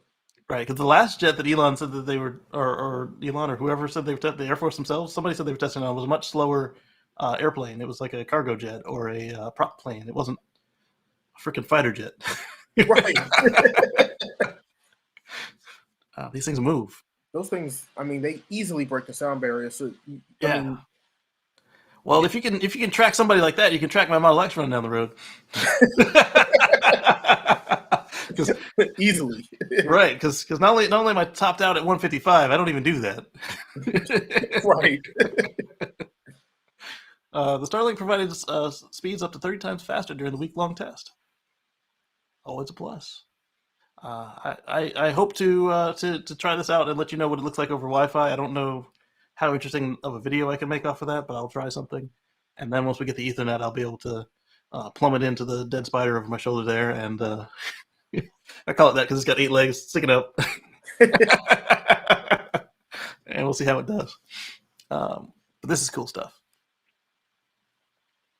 All right. So next up, we've got official sales data shows that Tesla easily outsells the Toyota Camry so far in 2022. This is coming from Patrick Conner. Thank you for this article. In The Driven. Well, he didn't write it, obviously. Bertie Smith did, but he's brought it to our attention. And this is phenomenal when you consider that, as I keep calling the Model 3 the California Camry. It's a little better than that, really, because they're outselling it in the Australian market. Look at that. So we just talked about how they were doing so well with the Model 3 that they're scrambling to get the Model Y online in Australia. Toyota sold 3,359 Camrys, including hybrids, for a little less than 75% of Tesla's Model 3 sedans. That is incredible. You beat them by a quarter. So if Tesla can maintain sales numbers through the year, it could see annual sales increase from the 12,094 in 2021 to 20,000, a rise of around 60%. That is great. The BMW i4 also made an appearance for the first time with 44 vehicles sold. Good. Yeah. Not bad. Thank you, Patrick and Bertie. More EVs, less gas. That's right. Starting to get to the tipping point where people are wanting the EVs over the gas, and then you're going to see, it continue not just in Australia but other places around the world. EVs are going to outsell the gas vehicles, and once that starts happening, that's when the tables turn. Exactly. I mean, we've already seen it happen in Norway. So anybody who says it's never going to happen, it can't happen, blah blah blah. Well, and the people that say, "Oh, but they don't do good in the cold," well, Norway's cold. Yes, and you can't say, "Oh, they can't do good in the heat," because you got Death Valley, you got Arizona, you got Texas. We got them there already, and they're doing just fine. Well, not the Nissan Leaf, but the rest of them. You gotta cool your battery packs, and thankfully Nissan learned that lesson with the Aria or with the Leaf and applied it to the Aria. Well, they made their mistakes and they learned from it. You would think that eventually. I mean, Right. it took them a long time to learn from it, but eventually. Well, you would think that the new Nissan Leaf would at least have a fan in the battery pack. It doesn't even have that still to this day. It's like, come on, guys. But they do have a heat-resistant chemistry, so hopefully if you buy a new Nissan Leaf, that won't be an issue. But it also means you can buy a used one really cheap and get a new battery put in it and come out ahead. Moving on. Tesla Vision, the camera-only strategy for autopilot and FSD, lands in Europe and the Middle East. So here in the States, the Model 3 and Model Y have been shipping for ages without radar. And if you have a car with radar like me, and they upgrade you to the FSD beta program, they turn off your radar. So apparently Tesla is comfortable enough with this strategy that now that is the norm for the rest of the world. It saves them from having to buy radar units from Bosch and whoever else they buy them from. Helps them with chips, power output, and some folks are finding that their phantom braking events are less on Tesla Vision without beta. And I just heard somebody else adopted the same strategy. Another. Yes. So Toyota. I don't know where we've got that in the stories, but so here we go. Let's just move on. So Toyota has adopted Tesla's camera-only approach to self-driving development. What do you know? Oh wait, this can work. Wait. Right, and this is coming from a company as conservative as Toyota. They don't take any risks, and they realized, you know what? We don't have to. We can save the expense. We don't have to put in LiDAR in every car. Right. They are starting really late, so they've got about 10 years of data to catch up on that Tesla's been collecting since 2016, and I know that doesn't sound like 10 years, but don't forget they started in 2014, so it's almost 10 years. 2014, the first camera-equipped Teslas. Yeah, but at the same time, remember, Tesla started over from scratch a couple times. So, they did. So they had went with Mobileye initially. Yeah. And so then when their partnership with Mobileye ended and they went their separate ways, Tesla started all over from scratch with their own, from the ground up, their own thing. And then when they decided later on to go in different directions, they decided to basically scrap what they had been doing, which was a combination of radar and vision, going with a vision-only system. So that's basically starting over all over again. Yeah, so they basically started over twice. They did, but they didn't have to throw away their captured data. They just said, all right, ignore radar and retrain against all this stuff that we already have. And that's so that gives them a head start. Because they're using an AI approach, they can use all that data that they've already captured to help train their AI. But yeah, it does slow them down every time they change strategy, though, because now they have to make the new strategy work as good as the old strategy, right? And then surpass it. Eddie has a good point right here. He's saying, "I thought you came up with California Camry till I heard Sandy Monroe say it." I believe Rich Rebuilds is the first time I heard it said, and it was awesome, so I kept it. You know, I think Rich Rebuilds was the first time I heard it said, and I think that just stuck, and everybody's been saying it. Because it's true. And it sounds good. Yeah. So I think I've been saying that I think that Toyota is probably the only other one that can pull this off because they have the money to do it. If any of the other companies try to change strategy right now, either they'll just be really late or they'll go out of business because running a car company is not easy. And there are only two of them that are U.S. companies that haven't gone bankrupt yet. You've got Tesla and Ford. I believe strongly that whoever figures out full self-driving, whoever cracks that code, that company, I mean, their value is just going to shoot up like crazy because what's going to happen is they're just going to end up leasing their technology to everyone else. Exactly. Because everybody's trying to crack the code right now, and whoever figures it out and it's reliable and it works well and everything, the other companies, instead of just keep dumping millions and millions and millions of dollars into R&D to try to figure that out, you know what? They're just going to go ahead and, you know what? Let's go ahead and lease this technology here, put it into our cars. Now ours are just as good as theirs. Instead of keep getting years and years behind them and taking, you know, multiple years to try to catch up. It's just like, hey, let's just buy it from them. That's what's going to happen. And it's actually It's actually a paradigm that they are already used to. They only build their engines or their electric motors. Everything else they buy from some supplier. They just import it, bolt it in, good to go. And so, not having to do it themselves would actually be more comfortable for their system than having to do something like that in house. And legacy car makers are terrible with software anyway, because that part they purchase all their infotainment stuff. Yeah, third party. They don't make any of that stuff in house themselves. Yeah. So with this, if Toyota manages to catch up and be a dominator, they have their Denso unit, which is kind of like a sub brand that sells and makes parts. Ford has GM has Delco, and Ford's got something similar. I don't remember what they call theirs. Tesla doesn't have that, so I'm curious how good it has to be before they'll be willing to put something under their hood with a small Tesla logo stamped on it. There is a small amount of pride in this industry. Right. Yeah. But because this affects the safety of everyone on the road, I wish Toyota luck. Or not luck, but well. I don't care who figures it out. I just hope somebody figures it out quick. So yes, the quicker the better. The quicker the better. Make everybody safer. So Tesla builds anticipation for a cyber rodeo with concealed vehicles spotted inside Giga Texas. We looked at this. We saw the semi. I guess it's kind of hard to get a semi-sized tarp, and that's just a regular old Model X, so there's no need to hide it.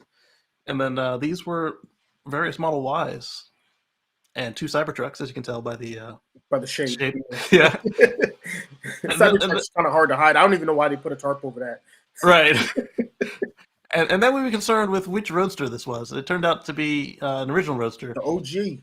Yeah. And then Elon wrote it in on stage, actually. And the way he phrased it, it sounded like he was saying it was serial number 1. But I think after talking with some folks that he was just saying that it was the first version of Roadster, which would mean that it was actually his personal Roadster, because he had 2 of them. He had the red one that's floating around in Mars orbit right now, and he had the black one. And the black one is the one he drove in on, so it might have been his personal Roadster. Yeah. But if he had said serial number 1, that would have meant that he borrowed it from somebody else, because he got serial number 2 and whatever the red one was, not number 1. But I don't think he was in serial number 1. I think he was in his personal car. After we had that discussion. So while we're here, let's just get into the Gigafactory unveiling. Start with the video. I did not preload because I'm a dummy sometimes.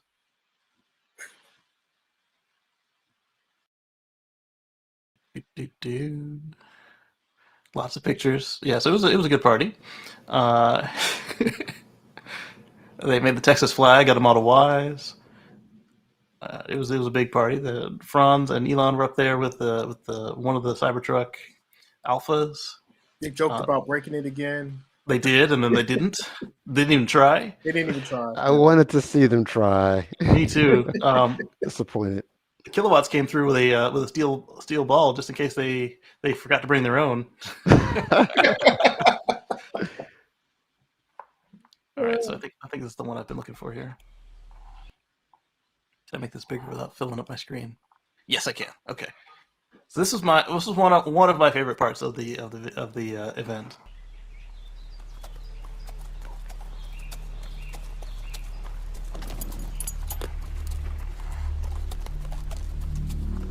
You've got a lady on a horse. At first, I thought it might have been Elon on a horse. You got a Model Y rolling through. She's wearing the Texas belt buckle.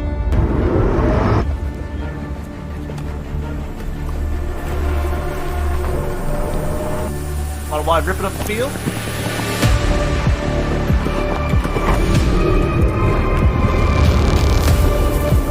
Cowboy, cowgirl is just rounding up the Model Ys.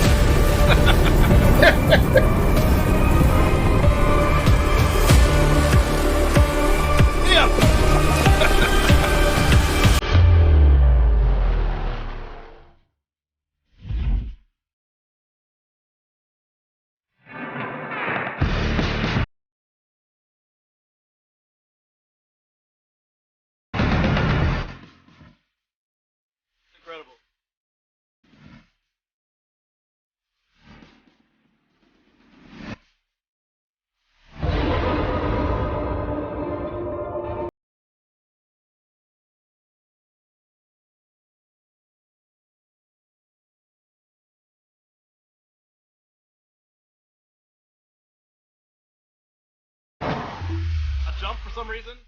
I love the jump. Cybertruck.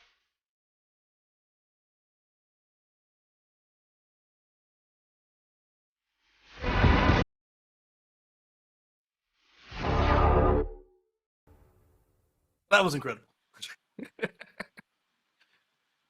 Yeah, I would like to watch it again, but no, let's not. So seeing the Cybertruck in there, seeing the cowgirl round up all the Model Ys, the gratuitous jump, the Cybertruck, it was impressive. And then the whole rest of the show was basically like that. I liked when I was watching the some of the footage from that day when they showed the video that they did with the drone footage flying through the factory and all that stuff, getting into places close to where like all the machinery was and doing all that stuff that you really couldn't do it any other way other than drones. Yeah. Exactly. So I liked a lot of that footage. It was a little too much to be a helicopter either. So I think it was a quadricopter, like you said. Yeah. Yeah. So and then the drone show they did that night was pretty cool when they were making the different objects out of all of those drones. Like, you hear the controversy that the people who didn't know that was Nikola Tesla thought it was Elon's face? Wait, they didn't know that was Nikola? Right. Like wow. And they they were just frothing at the mouth. This guy's got such an ego. He's put his face in lights. He's been dead for a while. That was Tesla. It was an homage. Right. Of course, wow. I couldn't watch it without Nikola Tesla, which the company was named after. Right. I couldn't watch it without thinking about Spider-Man: Far From Home with the drones. Really? Oh, yes, that's right. Yeah. A friend of ours made a joke that when they turned the shape into a Cybertruck, he's like, "I see panel gaps." Somebody put a meme of Sandy Monroe pointing at the panel gap. Right. Well, Sandy uses the measuring tool. Then you've got the end of the drone show was the Doge Shiba. The Doge, yeah. I was like, he just couldn't help himself. He had to throw the Doge dog out there. Right. Him or whoever put the show together, which he signed off on it, even if it wasn't his idea. The Doge picture got taken out of context as well. Like somebody had a picture from the freeway of the Doge Shiba Inu, and like, can somebody explain this? What's going on here? And I was like, there's people I guess there are people that don't know. Right, and then another person pointed out that who else opens a factory and the whole world tunes in? Like, yeah. I mean, you might have the shareholders, you might have the people who are going to work at the factory, you might have the people who are executives for XYZ factory, but a couple of politician ribbon cutters and right stuff like that. Yeah, but you don't typically have a big old party over a huge party. Yeah. In fact, you had people traveling from all over the place to go there. Didn't have an invite or anything right. Oh yeah, did you see that? We had people travel internationally. Yeah. Well, because Elon put the tweet out that they're going to be kind of lax at the gate, and so folks were showing up in the parking lot trying to get in. Yeah, he said the door won't be super strict, but right. I think what he really meant by that was if you already had an invite and you had your +1, then maybe you could do +2, and it wouldn't be a big deal. I don't think he really meant, hey, anybody and everybody, come on down. Right. We saw a couple of people who thought that Elon tweets meant reality, and they got turned away at the gate. And one of them said, "So you're gonna call the cops on us?" And then the video ended. Yes, I am. Yeah, exactly. It's called trespassing. Right. This is private property. So if you guys weren't aware, just because Elon tweets something doesn't mean that the company is actually reading his tweets or that they're actually going to act on it. Eventually, probably they will, but because you showed them the tweet, they don't give a crap. Even if you tell them to go look it up and they see it, they're going to keep doing what they were already doing. Very few of them are going to listen just because Elon tweeted. In fact, when Elon says, I'll look into it, or I'll make it fixed, or whatever, somebody complains and all of a sudden their problem is solved. It's not I mean, yeah, it started on Twitter, but it doesn't finish on Twitter. So before you take a multi-day journey to the next event, because Elon says the gates won't be super strict, don't count on getting in if you didn't have an invite. I mean, that was just common sense. I mean, that's why I didn't go. Right, that's why I didn't go. I didn't have an invite. I didn't have an invite. I wasn't going to spend all the expense and everything of taking the trip. Right. I knew a bunch of people who would have the invite that I probably should have asked, but I didn't. We have some events coming up. There's a couple of people I could have asked, but I didn't. So right. Yeah, we have a couple of events coming up this month, and I didn't know the timing, and you guys will know more about that later. And so I didn't want to risk being away from town for our events because that would be bad. You don't even want to try to catch an emergency flight back. Exactly. And actually, I don't think the plane would be an option. Daniel says that this reminds me of the Mustang. This is the only advertising you'll see from Tesla too. Tesla makes a lot of ads. They just don't pay to put them anywhere. Out of curiosity, would the Tesla family get any royalties from the name? I don't think so. Yeah, I don't think so. Yeah. I mean, because yes, his name, but there's also actually a unit of measurement is a Tesla. So I don't remember what you're measuring with that. It's something with electricity, obviously, but it's slipping my mind.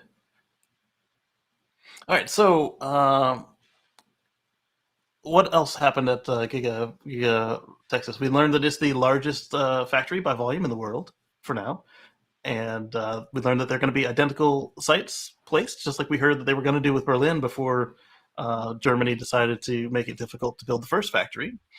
So that one got put on pause, but apparently Austin's site is going to have more gigafactories built right on top of it. That's phenomenal.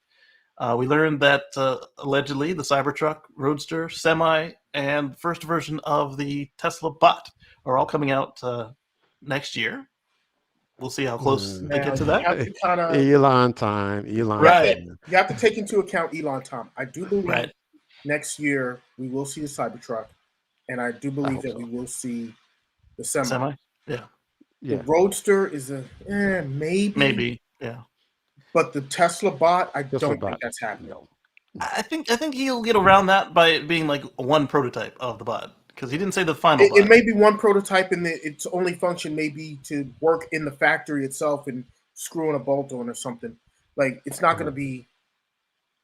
I'm not convinced on this bot yet.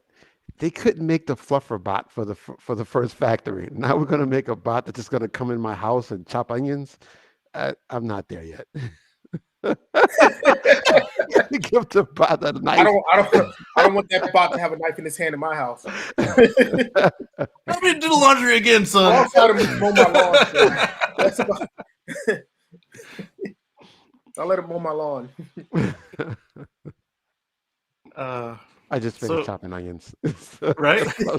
Now my fingers smell like onions, so man, I would like a bot to do that for me. Right? You can put it in the food processor. You can wear gloves. No, I mean the bot can put it in the food processor without giving him a chef knife. No, I'm saying that Luke was saying about his hands smelling like onions. Oh, yeah, there's that too. Gloves on and you'd be all right. Yeah.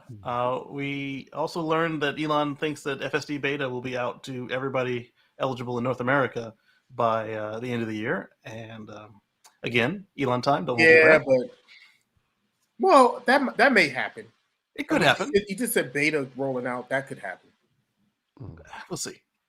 There are people who've been riding around in the U.S. and Canada for months with a perfect 99 and 100 score that have been waiting, and it is rough to maintain that the way that everybody else on the road drives. Yeah, but that's something that's easy for them to. But that's something that's easy for them to go ahead and push out. Yes, they're not doing it on purpose right now, but it doesn't mean that they can't say, okay, well, we're just going to allow more people to have it and just push it out to more people. That's something. That's an easy promise for them to keep. Yeah, but you remember with my AP1 Model S, the car will leave the garage and meet you at the front door. No, right. Well, that's a much harder thing to do because now you're saying it's going to be able to do something that it currently can't do. Oh, versus unlocking something that already exists. Much harder promise to keep, fair enough. As opposed to something that you're already able to do, and it's just a matter of, I'm just going to go ahead and give that up, roll that out. It's something you're already. He could do it right now if he wanted to. That is more plausible. Yeah. So That shows some goodwill to open it up. Once there's an accident, let's see how long it takes for the NTA and the HSTA to do an investigation compared to the bolt battery fire. Right, and that's part of why it is rolling out that's so why slowly. It's a slow rollout. That's why it's a slow burn. And by the way, technically, my Model S could meet me at the front door if my front door was in front of my garage door, and I'd unplug the car first. It could open the garage door, roll out, and close the garage door. For how long? But isn't my Model X supposed to be able to come from my house to your house by now? Right, and within 40 feet of the 32 feet of the garage from where it started. Right. Double to your point. No, it wasn't supposed to be able to drive from your house to my house by now. It's supposed to have been able to do that a couple years ago. Right.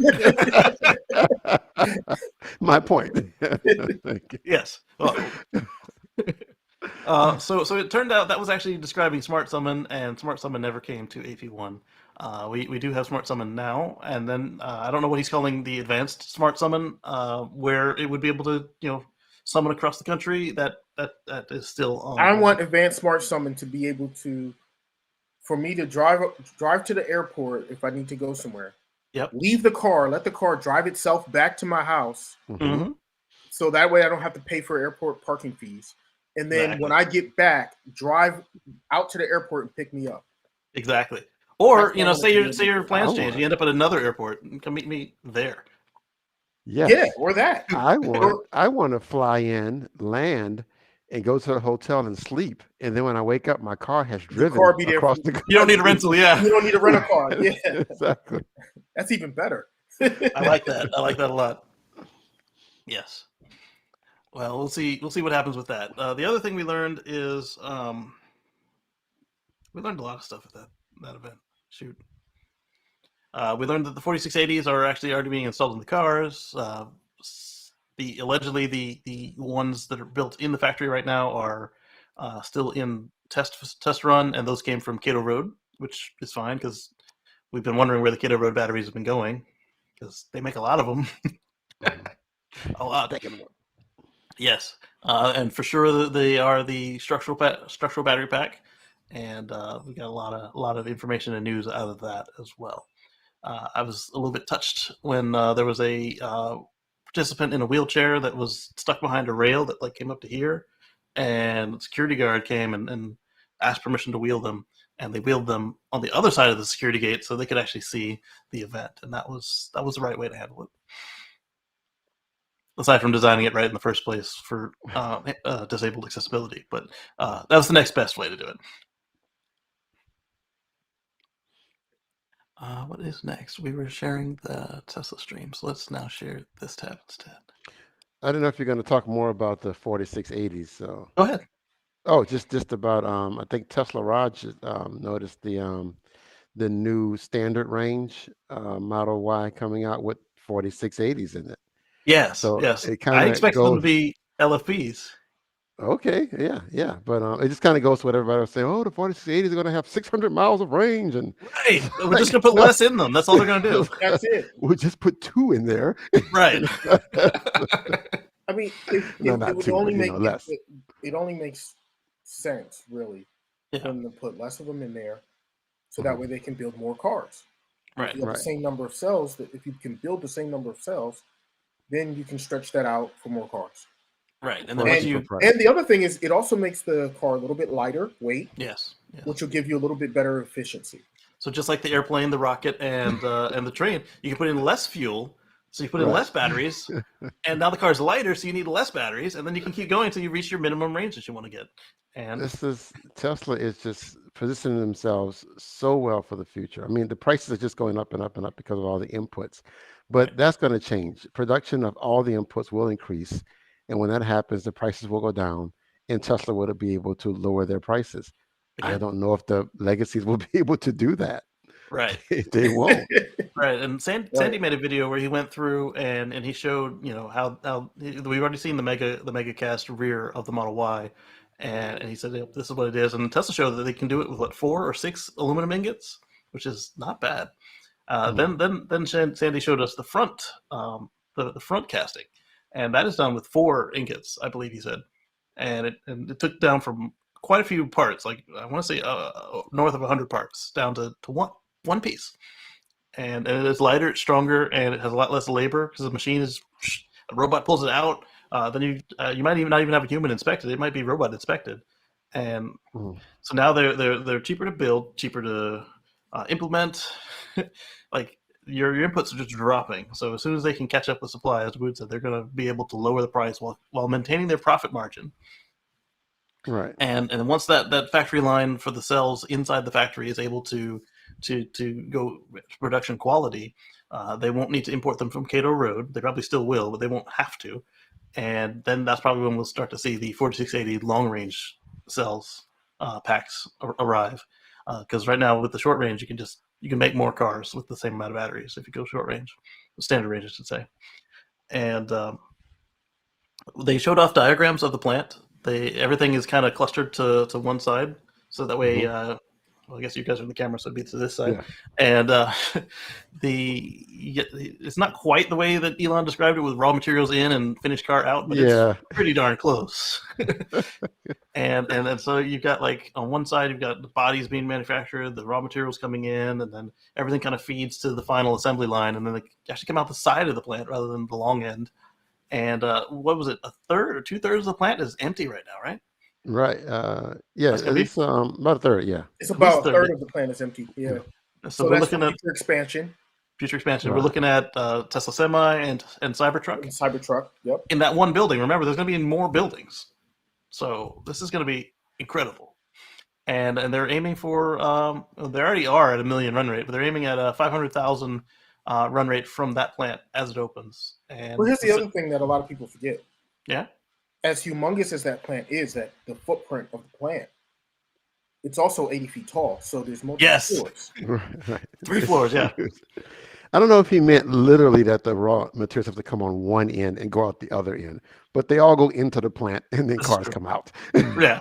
But they're also materials go in, a bunch of stuff happens, cars come out. Cars come out. That's they're also taking in components, so they're not making, like, they're drive units are still coming from Nevada and stuff like that. I mean, it's not like just copper, aluminum, and steel go in and then out comes a car. But I mean, they're still buying their their seats and certain things. Well, they're making their own seats, but they're buying tires. Yeah. Well, yeah, they're buying tires, but they're buying other stuff too. Like there's other stuff like trim. The chips for FSD, they designed them, but they're buying them. There's other stuff. There's already so much arguments. I have to stay off Facebook about these electric cars. What about when they get wrecked and what happens to the battery? But I mean, the battery's so valuable, you don't just throw that away. Right. You throw away something that's worth like 30 grand into the ground and just like bury it. No, you're gonna take that and recapture that, reuse that in some way. Exactly. But I guess the point I'm getting at is that they're getting this production cost down so low that I think the threshold to just totaling a car is going to go lower. When it gets in an accident, it gets wrecked, it would just make sense to get you a new one. Just print them out a new one, and then we take the old one, recycle it, and put it back into the system. Right. It's like, we don't even need to repair this. What's the point? Just print them a new one, and then and recycle those parts. Yeah, and even though they can just print a whole new front end, Elon's already said they can just cut off, if it's just the crush bars, they can cut off the crush bumpers and weld a new one in place, the same way they already do now. If your current car made of 1 million pieces gets into a wreck, and they unbolt or cut off the crush bars, and they get a new one from Tesla Collision Center, and your body shop welds them back in place, and it's good to go. Same thing. But maybe more cars will be salvageable if, like, the whole front end and only the front end is smushed up. You can take off the front end, get a new front end piece, get a new body panels, and then just put it back together. So it might work. But again, if the car is that damaged, you probably don't want it anymore. It's going to be total. It would be better just total it. Go ahead and recycle that. Just reuse and recycle what they can reuse and recycle, and exactly. How about a new car? Yeah, Tesla has a very robust program for body shops and repairs. So if it's just a fender bender, you don't have to throw away the car. Yeah, fender bender, no. But yeah, unless it's in a really bad place, like the rear wheel well or something. That's a pretty dangerous place to get a collision. But it'll all work out. There's nothing to be afraid of.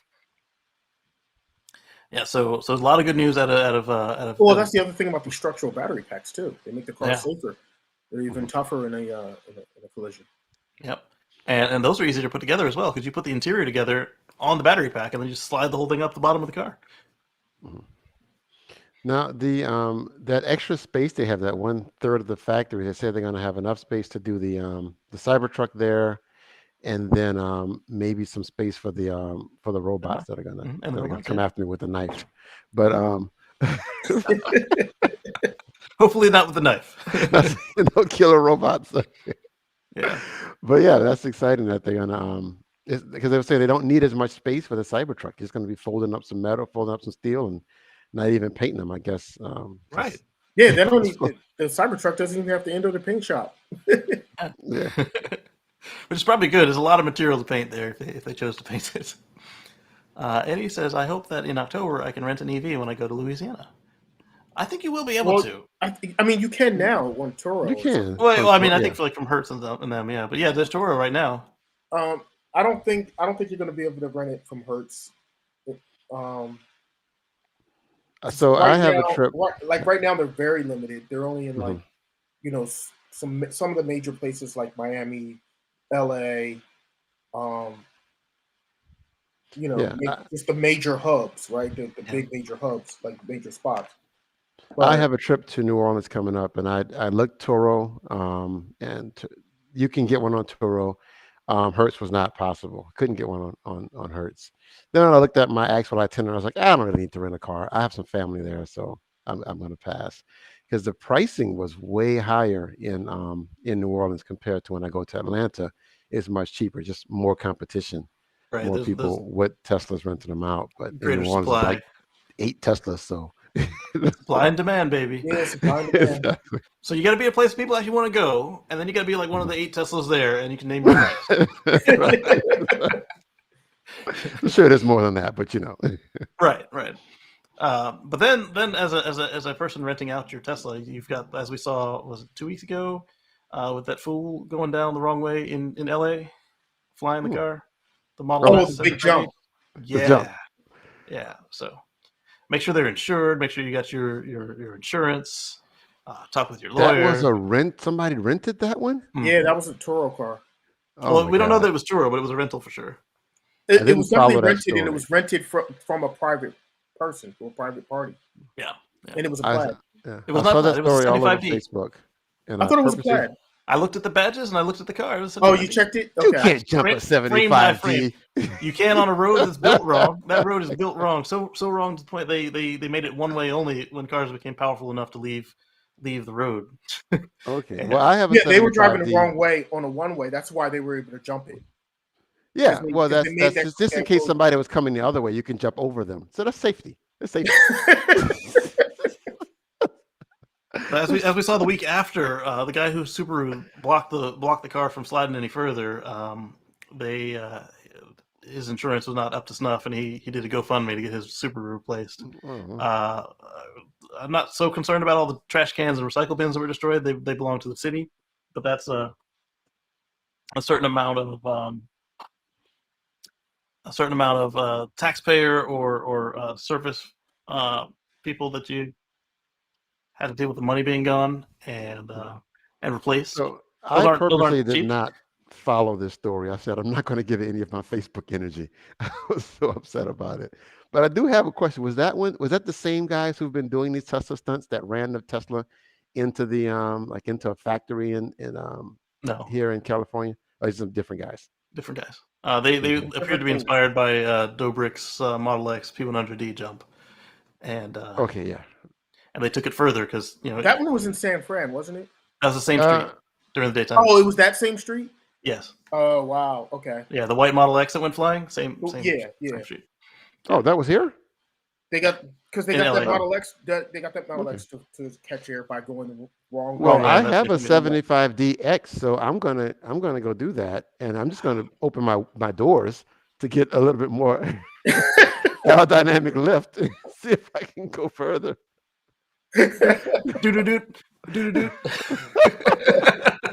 That's the sound of the doors being open while you're trying to drive. Right. Exactly. Okay, everybody. Especially Obviously, we're joking. So obviously, everybody don't try do this. not try. Yeah, do not. Don't Yeah. try this mess out there. Not during the day, Full not at disclosure- night.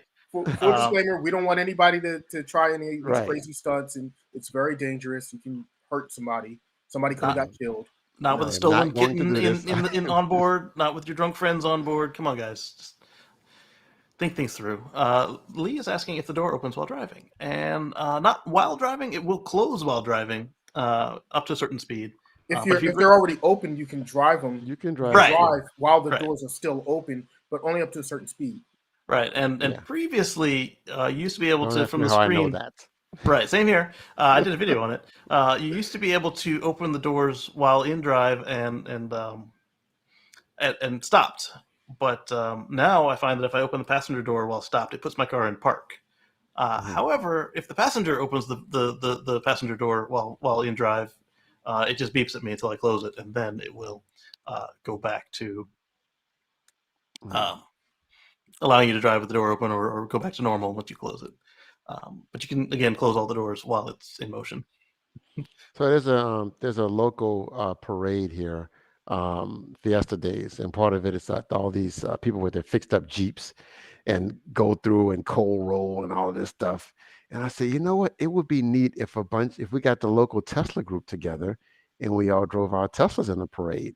So that's when I came up with the idea for parade mode, where you could keep the X doors open while you're driving in the parade or something.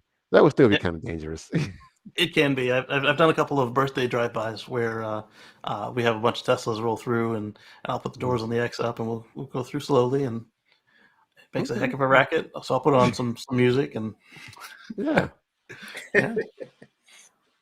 drown out the beeps. So Tesla Giga Berlin is reportedly in jeopardy as Germany contemplates Russian gas embargo. So for some reason, this factory isn't being run off of solar panels yet, and they have themselves some agreement to buy gas from the local utility. And I don't think that it will take much effort for Elon and crew to flaunt whatever agreements they made, since you're not giving them the gas that you forced them to agree to put them solar panels up there and get back on with business. Well, you're going to need a lot of solar panels to run this factory. The thing is, the factory is huge. Factory needs a lot of energy. There's a lot that goes into running a factory. Yeah. And, the problem is Russia's the biggest supplier of gas to Europe. Yep. And so, Germany's looking into trying to reduce or get rid of the use of Russian gas, but that the point where they accelerated their Go EV mandate by 5 years. I don't think they're gonna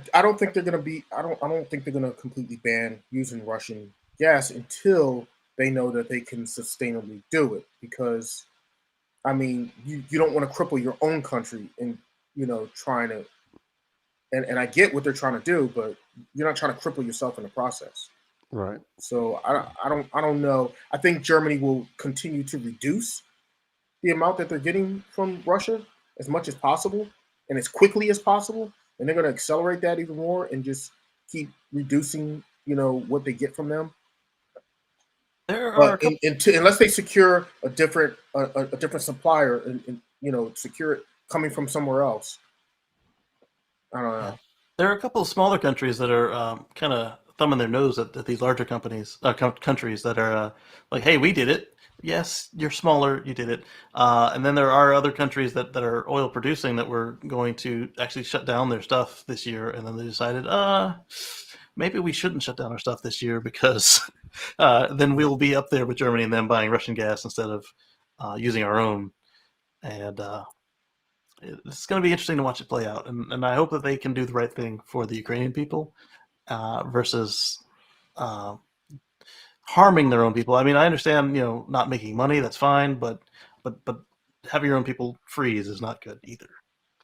Yeah, nobody ever said that manufacturing was not going to be a carbon intensive process. It's just part of it. But if you're making a product that can offset future carbon release, then that's the way to do it. That's what Elon is doing.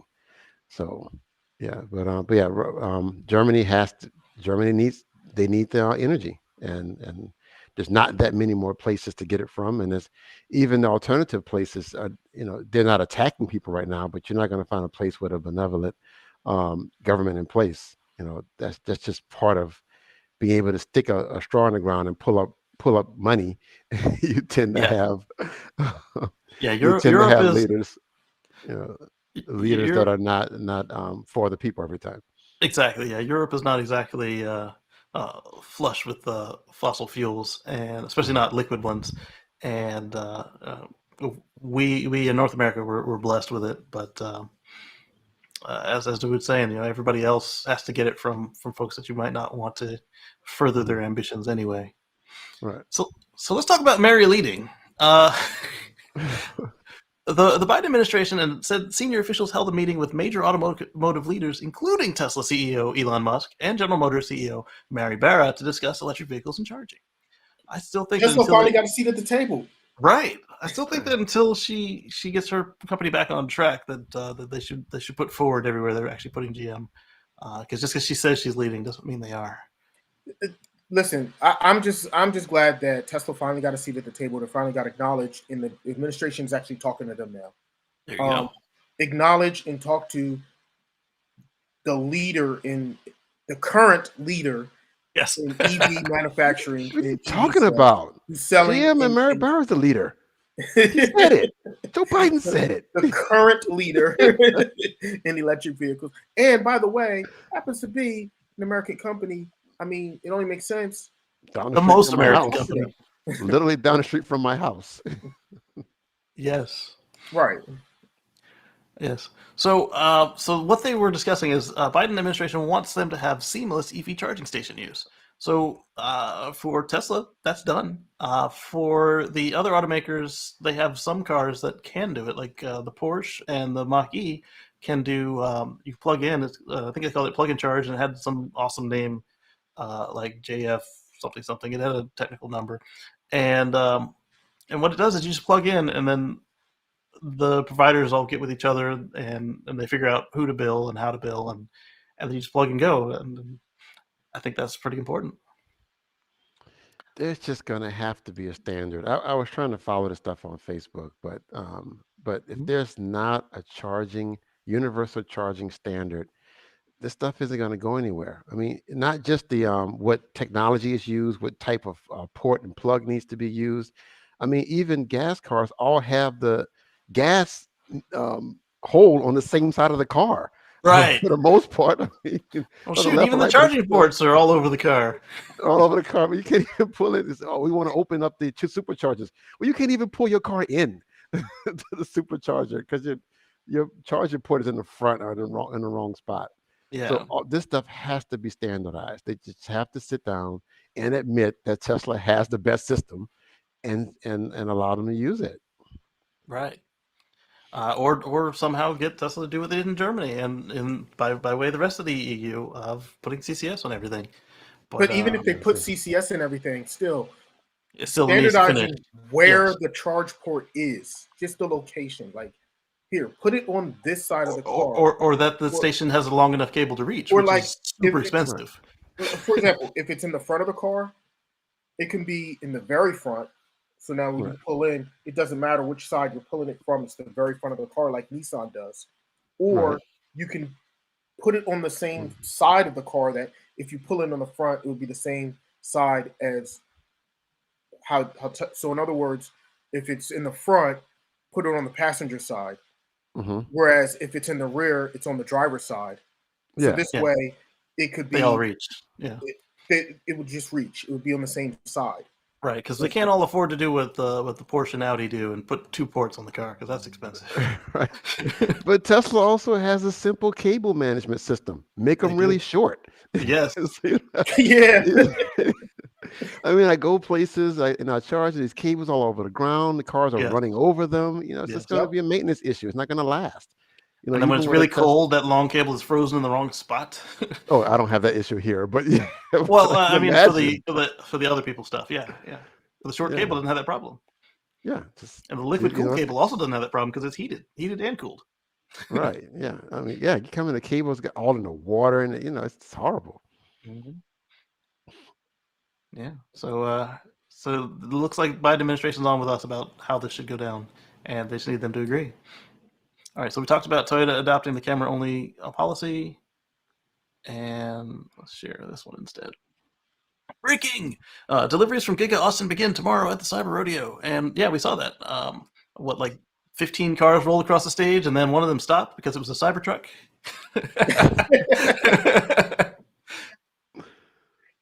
And that was a good thing. All right, so was that more deliveries than GM did this quarter of EV? Possibly. But they're leading. They're leading, all right. GM has improved their. Okay, so I think it was a couple of hundred. I think GM did like 300 boats this quarter. GM did almost 400. They did like 400 car deliveries of electric vehicles. They did like 99 Hummers, and they did like 300 and some odd. Yeah. So they did like 400 and something. So that's a huge improvement over 26. When they only made one Hummer and a couple of bolts, and like 20 something bolts before shutting the line down. So hey, they're on their way. They're leading. You led. They can keep. You led. Look, if they can keep improving at the same rate and just keep doubling, tripling, quadrupling up, I mean, they're gonna get there. Exactly. All right, so next up, we've got a picture of a Sawyer Merritt tweet. Sorry, it's a picture, but it is. News. Tesla has increased the price of the long-range and performance Model 3 in the U.S. by $1,000 each. The rear-wheel drive Model 3 remains at the same $46,990. The long-range starting price is now $55,990, and the performance is starting at $62,990. Wait a minute, didn't they just increase their prices? Yes. Yeah. Already? And yes. Wait, and now they increased it again? Again. Mm-hmm. Yeah. Mm-hmm. The supply crunch. So one way to handle the supply crunch is to let your stuff run out. You keep it at the same price. Customers love it, except for then you're out. Another way is by raising your prices or letting scalpers raise your prices. So, I mean, it doesn't feel good when you're in the market, but it works. It's slowing down the purchase rate just a little bit, and it's better than doing it all at once. Hey, we got a $20,000 market adjustment versus just bit by bit, and next year they're $7,000 higher than they were, depending on what model you're looking at and what country and state you're looking from. But let's just say country, because the way that Tesla does it is it's the same price for everybody. The only difference is your the exchange rate. Mm-hmm. So I mean, I would love to see where their order numbers are, but I mean, their deliveries are still making records. So right, the first quarter of this year they set a world record. The first quarter is the weak one, and they did better than they have ever done in their history. Right. So people are still finding a way to buy these cars. I mean, this car was like they're under 40 grand, and now it's at 46, and they're still getting them. So it's working for Tesla. Is there. It's there. Here's the thing. Lee says, "Whoa," and it's going to keep going up. Yeah. But if you look at the number of cars that they build, okay, and they sell every single one of them, here's the thing. They're still barely making a dent in as far as how many cars overall are sold. If you look at all the cars that are sold globally, right, it's millions. It's literally millions of cars. This is the point that Elon brought up on they're really Thursday. making $1 million a year. Right. But I guess my point is that at some point, somebody's going to say, I need a car, but I just cannot pay $49,000 for a car. I'm just going to have to catch the bus. It's just not going to happen. There's that, and then hopefully somebody else has something out there available for them as well. Right. Or this will all stabilize and they'll put the prices back where they belong. Right. Yeah.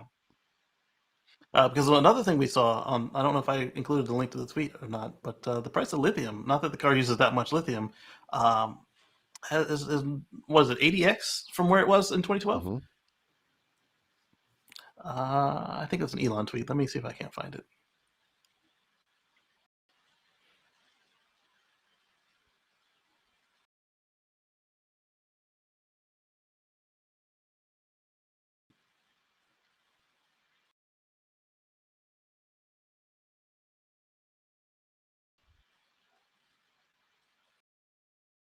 I think I probably did include this later in the show. So in 2012, it was $44.50 per ton, and today it is $78,000 per ton. So it's not just them being greedy and just them trying to slow down to make the factory output match what they can deliver. There's inflation. There's rise in price of their inputs, and it's just incredible.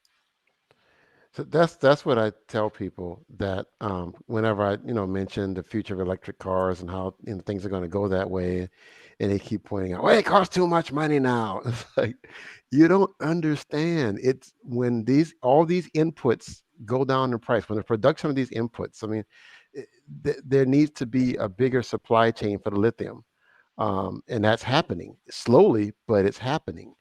And then to make it happen, there's so many little things that have to happen at the local level to make that possible. To find a place that's going to do it in a sustainable way, to do it where you're not taking Native American land and polluting it. There's so many little things that need to go in to have enough lithium for everybody now that wants it, that didn't want it 5 years ago. Now everybody wants it. In order to make that one part of the supply chain cheaper, then the next part, then the next part, then the next part. But these things will happen. They will get overcome, and so these prices will come down. They will. It's just like you said, we got to wait for everything to stabilize to get there. Right. So the part of the reason I was sharing Elon's copy of the tweet rather than just the price of lithium going up is Tesla might have to actually get into mining and refining directly at scale unless costs improve.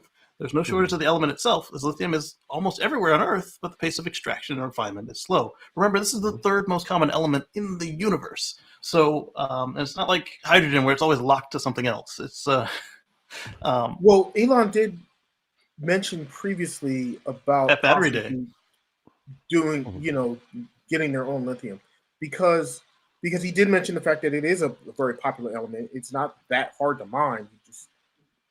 It just takes a bunch of water and you mine it easily.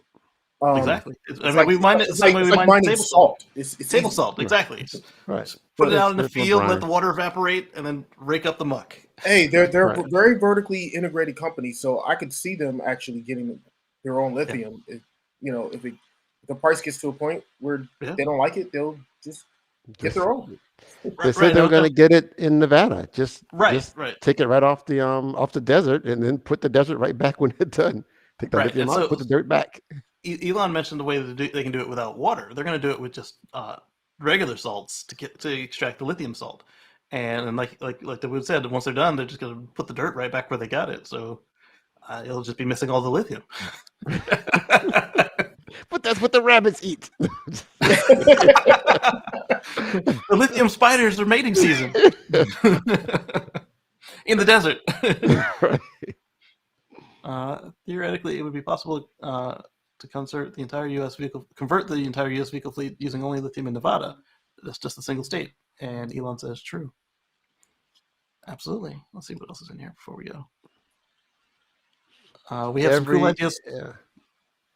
I was just going to say every vehicle except the post office. He's already thinking about this problem. He's like, we got some cool ideas for sustainable lithium extraction and refinement. So he's already looking into that. Yep. This is another good point. Depending on if lithium is down where the boring tunnels are, you could get it there. Boring companies.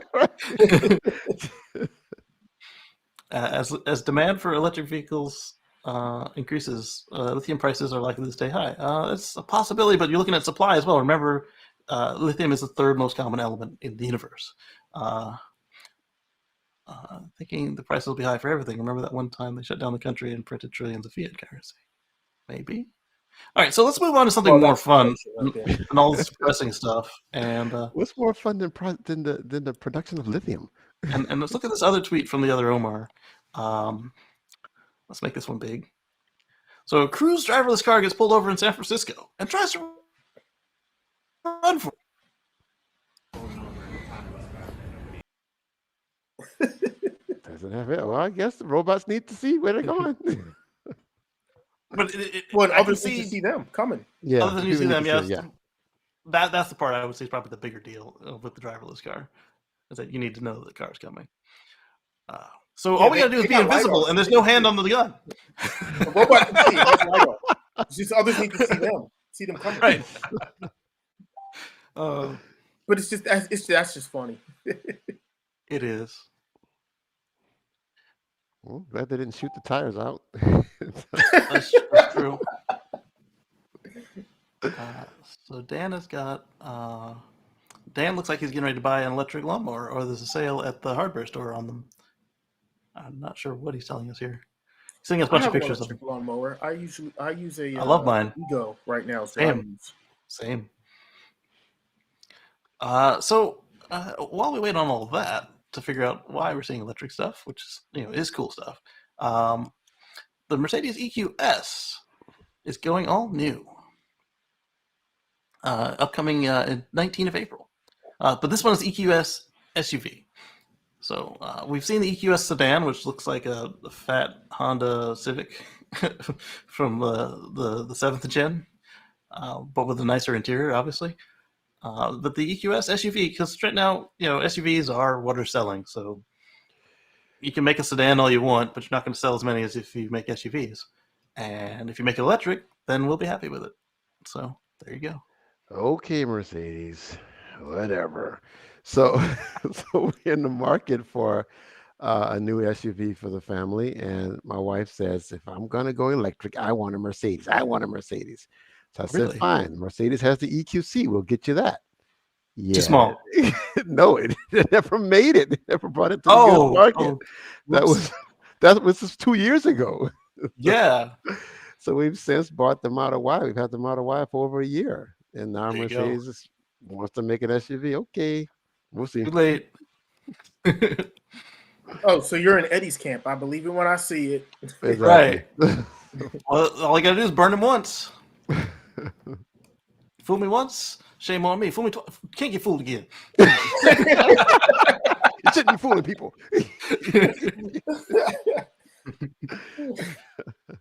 All right, how much they want for this thing?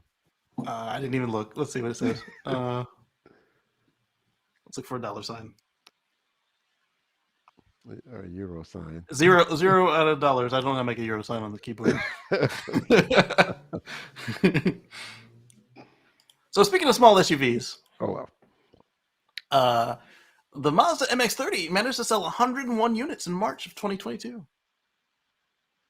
I'm going to continue to make fun of this car. But if we extrapolate for the quarter, that's more than GM. Oh! Wow. But she led. She led over this.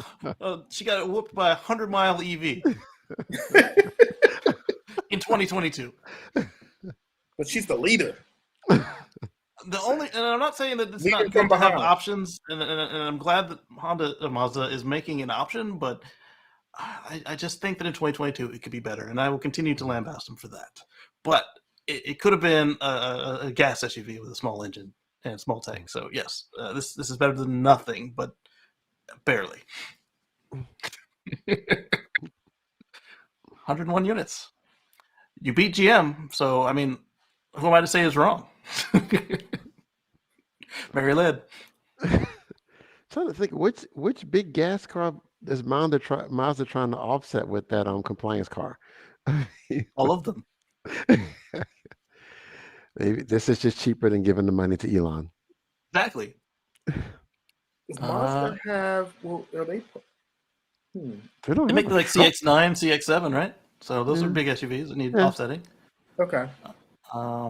Dan says Vicky in real life. So he's showing us these Greenworks are on sale at Costco in South Carolina. So if you need a blower, a mower, or a trimmer, and you have a Costco membership near Spartanburg, South Carolina, they've got a stack of them ready to go, a whole pallet or two. And you can go to any big box store and buy different brands of different. Yeah, those are Greenworks brand. Right. Omar and I are partial to Ego.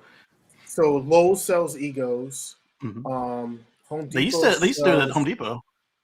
Ryobi, right? Mm-hmm. So you can get, like I said, any big box store you can find. Amazon sells Ego. You can get it with delivered with an electric van. You can also get them at Ace Hardware. A Rivian electric van or a Sprinter electric van. Yep, Ace Hardware. Yeah. All right, so Reuters is pointing out that solar farms require huge amounts of land, which is drawing protests from fast-growing movement fueled by politicized social media campaigns, which succeeded in blocking major projects. The opposition has become a huge obstacle for solar expansion.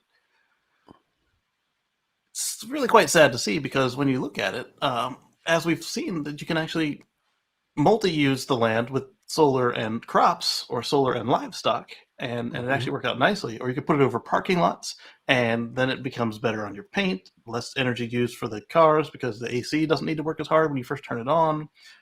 We can put them on roofs because right now roofs don't really do much except keep the water out. There's so many options. Obviously, for large scale, it's a lot harder to do, except for if you're doing like mega parking lots. So it's a shame that these Luddites are blocking the good things. And I wouldn't doubt, again, that this would be another one of those AstroTurf campaigns where we find that some coal mine owner is funding all of this. Mm-hmm. So put them over the 100 million, over the million hectares of parking lots this country has to offer. Power for the people, shade for the parked cars, win-win. Absolutely.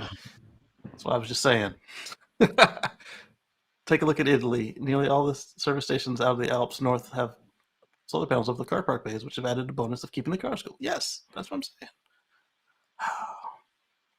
So then this week, apparently some kind of news embargo lifted, or they had some sort of press event because like everybody and their mom had a video about the Hummer EV. Not me, because I wasn't invited. Yeah,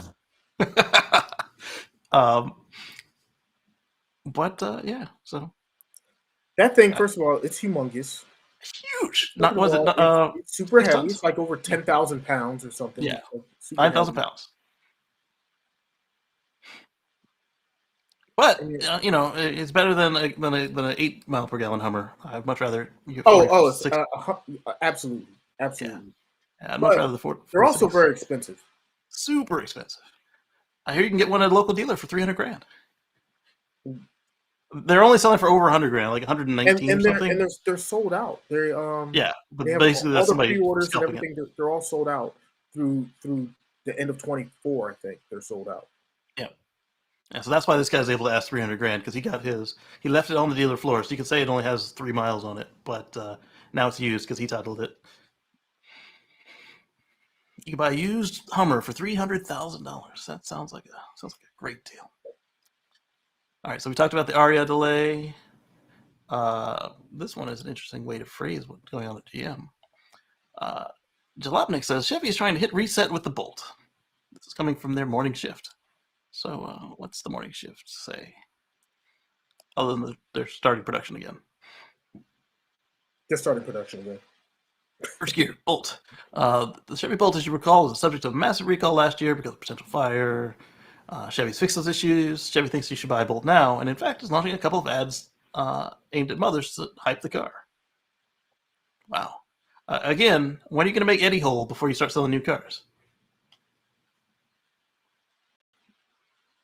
And it's interesting that they're actually spending money advertising.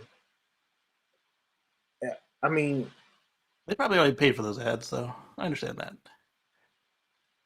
They got to pay to run them. Yeah. Yeah, why not run? Well, I guess why not advertise the Hummers because it's sold out. So fair enough. You're not gonna take the money from the EV division to sell it to the gas division. So I can see that. All right, so we talked about Tesla raising prices again. This is the same one that Sawyer was talking about. So we'll skip on to this. Volkswagen wants to cut 60% of the ICE lineup cars by 2030, which is a good thing. But at the same time, I don't really want to cheer them on because that is in line with Germany moved their date up from 2035 to 2030 to not sell gas cars. So if you can't even sell them in your home country, why make them? So it's good and unimpressive at the same time. I'm kind of disappointed that they're only trying to cut 60%. I would right. It'd be a higher percentage than that. Yeah. Sad. Sounds like a reasonable timeline frame and target. Unlike some, expecting this will happen within a few years. There's nothing stopping it from happening in a few years. It won't be easy. The entire planet has goals for 2030. It seems far away, but it isn't. Hopes and dreams will be shattered in 2030. There will be a bunch of misses. Hopefully, there are a lot more hits than misses. Just saying. All right, so let's take a look at this one instead. Reuters again. A newly built 204 megawatt hour solar park in Kanzi, Greece will be able to supply 75,000 households. So yeah, not every place is full of people who are against progress. It was built by the country's oil refinery. Really? As part of the country's green emission transition. So see, yeah, just because you get energy one way, you can still be an energy company if you're willing to shift with the program. The park will supply power to 75,000 homes.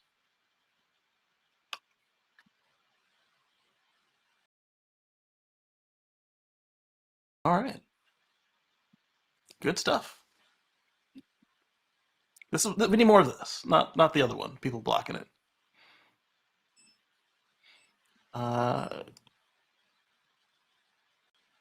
Robert Williams said roads and bridges here. Yeah, that's true. The Model X actually is illegal to drive over the Brooklyn Bridge and a few others.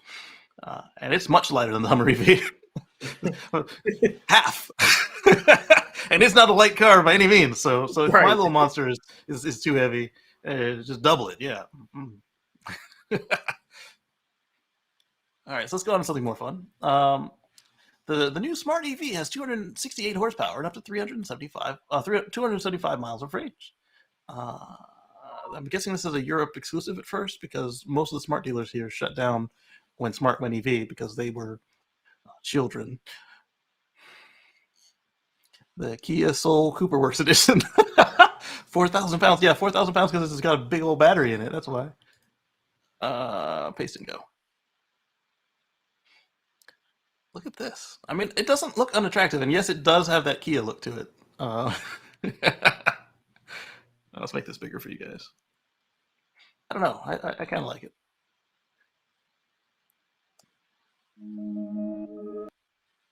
All right. Oh, she's talking.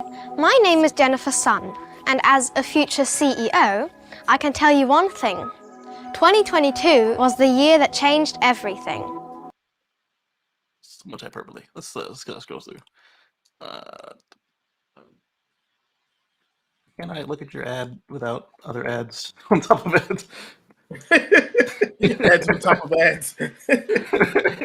You got ad inception going on. Adception. This isn't a bad looking car. It looks a lot like the Volkswagen too. So the Kia and the Volkswagen, but it's a Smart. It looks like a Stormtrooper helmet. Yes. It kind of does. But, you like Star Wars. I do? I'm assuming. It's all right. Any more specs on this thing?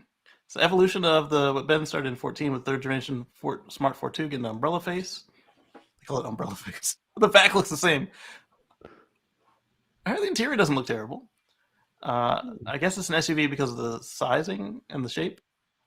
Because it doesn't look like it's got a lot of ground clearance. All right. I mean, I'd take it for free. I mean, I'm not in the market for something like this, so. You know what? There's. Look at this. It's got a 22 kilowatt charger. That's 80 amps, baby. Wait, how big is that battery pack? That's another good question. 10 to 80% in less than 30 minutes at 150 kilowatt rapid charge. So it's got a decent size DC fast charge. Let's look for kilowatt hours. Yeah, it charges up to 150. That's good.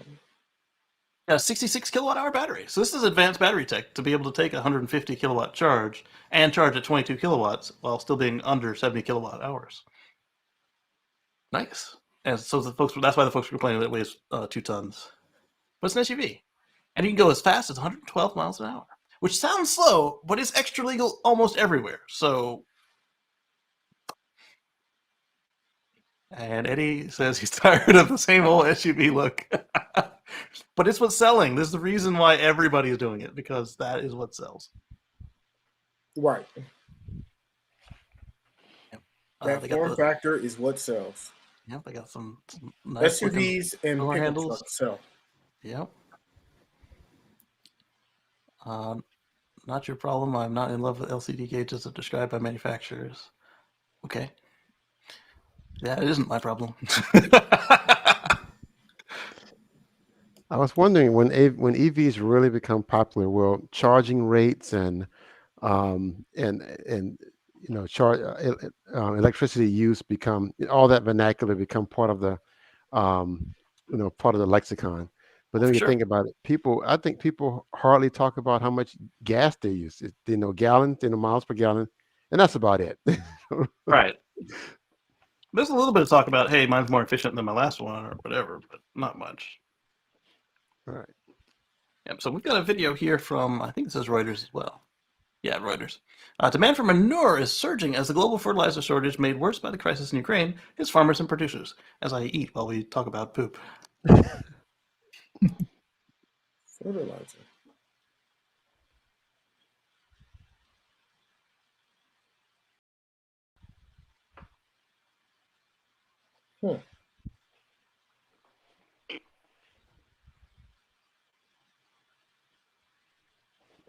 Wow. $14 a ton from $5. Almost triple. But you know what? Part of that jump in price is probably also the fact that you have to ship it. And the shipping prices are up because the gas prices are up because of, the oil, gas and oil prices are up. Yep. You got to ship it because you can't get it from where you used to get it. If you have to dry it out or anything, I don't know if they sun dry it or if they use this gas here. And now there's less of it. You were getting it from Ukraine and it was stable, and now, I mean, first world problems for sure. I mean, we can't get manure for our food, but they are fighting for their lives. So the apple juice I bought in the store the other day, I was reading the label and it sourced the apple juice was sourced from concentrate, but it was from USA, somewhere else, I think Brazil, and Ukraine was the other place that the source.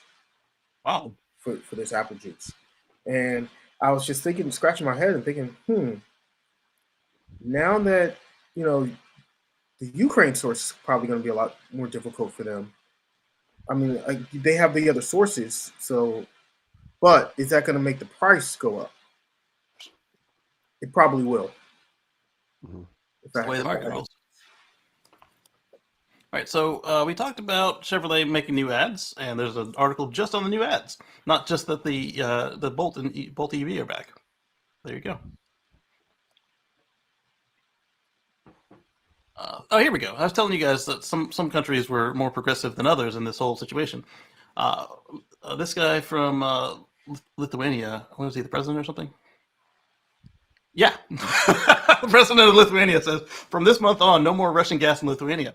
Years ago, my country made decisions that allow us, that today allow us with no pain to break energy ties with the aggressor. If we can do it, the rest of Europe can do it as well. European Union flag. So there's like 4 countries that are doing that now. Yeah. And but he has a point, though. You had to have made the investments early, and clearly some of these other countries were doing what we do here in the States and just putting their heads in the sand and pretending that the problem is going to go away. Mm-hmm. Right, and it's not really a problem until it is a problem.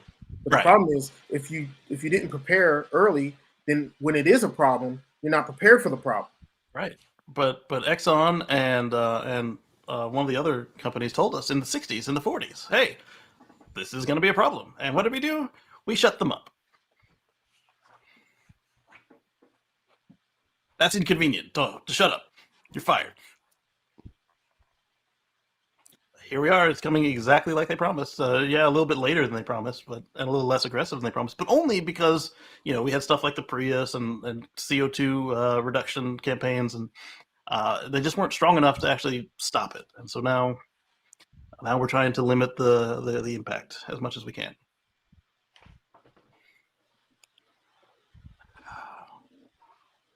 Why don't we ever listen to the scientists? Because that's not profitable. That part. Saku develops the first battery in its new solid-state product line. This is good. Toyota's always been saying that we need solid-state batteries. Others have been saying it would be nice, but Toyota's been saying we can't do it without them. So there we go. Saku. Okay. I think it's a cool tech, but I say again, work with what you it's got. a great proof of concept, but right, that part. Are they going to be able to, mass produce them? Have them, you have to look at the reliability of them, the longevity of them, all those things. So we'll see what happens. It's good. It's good that there's progress, though. That they're thinking about doing other things and they're making some progress on them. Finally, there's a lot of progress being made in the battery segment, and that's because there's a lot of money actually being invested into this. That's why there wasn't any before, because well, if I make these things, who's going to buy them? Right. I mean, money was invested in other places before. Now they're starting to realize, hey, there's a need for this, and it makes sense to invest in it. I mean, when Tesla came out, they were using laptop batteries. We didn't need that many laptop batteries, so who was going to make extras? That would just lower the price. Well, now they're not just laptop batteries anymore. Yep. So speaking of electrifying all the things, Hino Trucks is starting the testing and validation of their Allison 100D e-axle, which will allow Class 8 trucks.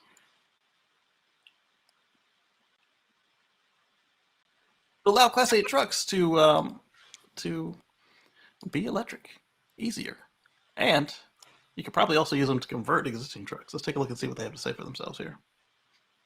I said enter. Do I have to do paste and go? There we go. Made my browser mad. I didn't even open all the tabs this time because there are a lot of them. All right, so they began testing of the 100D axle, which is designed for heavy-duty EVs. The 100D has a 23,000-pound gross axle weight rating. That's impressive. So if you put two of them together, that would be 46,000 gross weight axles, and that's half of the max load for a U.S. truck. Mm-hmm. And if you do the front axle, if it can handle steering, then you've got 69,000 pounds. And that's plenty. It's still not quite at the max rating. But there's Elon's number again. Yeah, right. That's 69. It works for Elon. The motors can each generate 454 kilowatt of continuous power and 652 kilowatts of peak combined power. Nice. So that would be your starting power right there. So that actually it would be even more to start. The company says its network of distributors and dealers will provide training, service, and aftermarket support to Hino dealers and customers. The next generation of our Gen Power 100D is now being built in our Auburn Hills, Michigan electric axle department and manufacturing facility. Sweet. So actually, this could go two ways. You can make electric trucks, and for those companies that I need long range overnight, blah blah blah, I have a team of trucks and drivers waiting to switch out, blah blah blah, to skirt the law. You can make hybrids. That's cool too. But as we saw, if you follow the law, on the motor, the axle motor. Okay, and where do you put the batteries? That's your problem.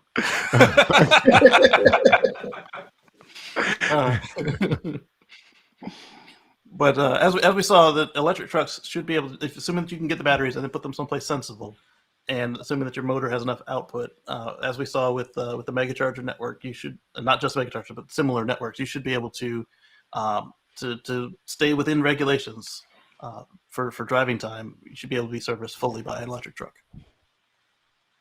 That's pretty cool stuff. Mm-hmm. Let's see if we want to get into these comments. There are none. But that's the main thing. If they can crack, they need to crack self-driving. But if they can also crack, then that's huge.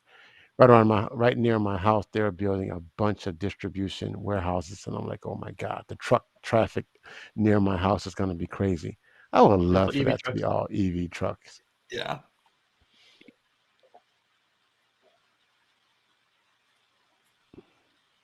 Yeah, all of the Amazon stuff, they all want to be closer to the cities and closer to the final destinations. So, they're building them like within a mile of my house. So I got to tell all my friends, just stop buying stuff on Amazon. They'll stop building these things here. Well, that'll go over well. That won't work. So InCharge Energy launches charging as a service. For fleet electrification specialist, Charge Energy has launched a new turnkey solution that offers commercial fleets EV charging subscriptions pegged to an uptime standard paid for by a monthly or variable basis. I mean, this is extremely important. If you're switching your fleet over to EVs and you don't have a place to charge them already, you need a place to charge them that is reliable. Because if you're using a network that has like an 80% reliability, you have less than 80% production from your people and vehicles.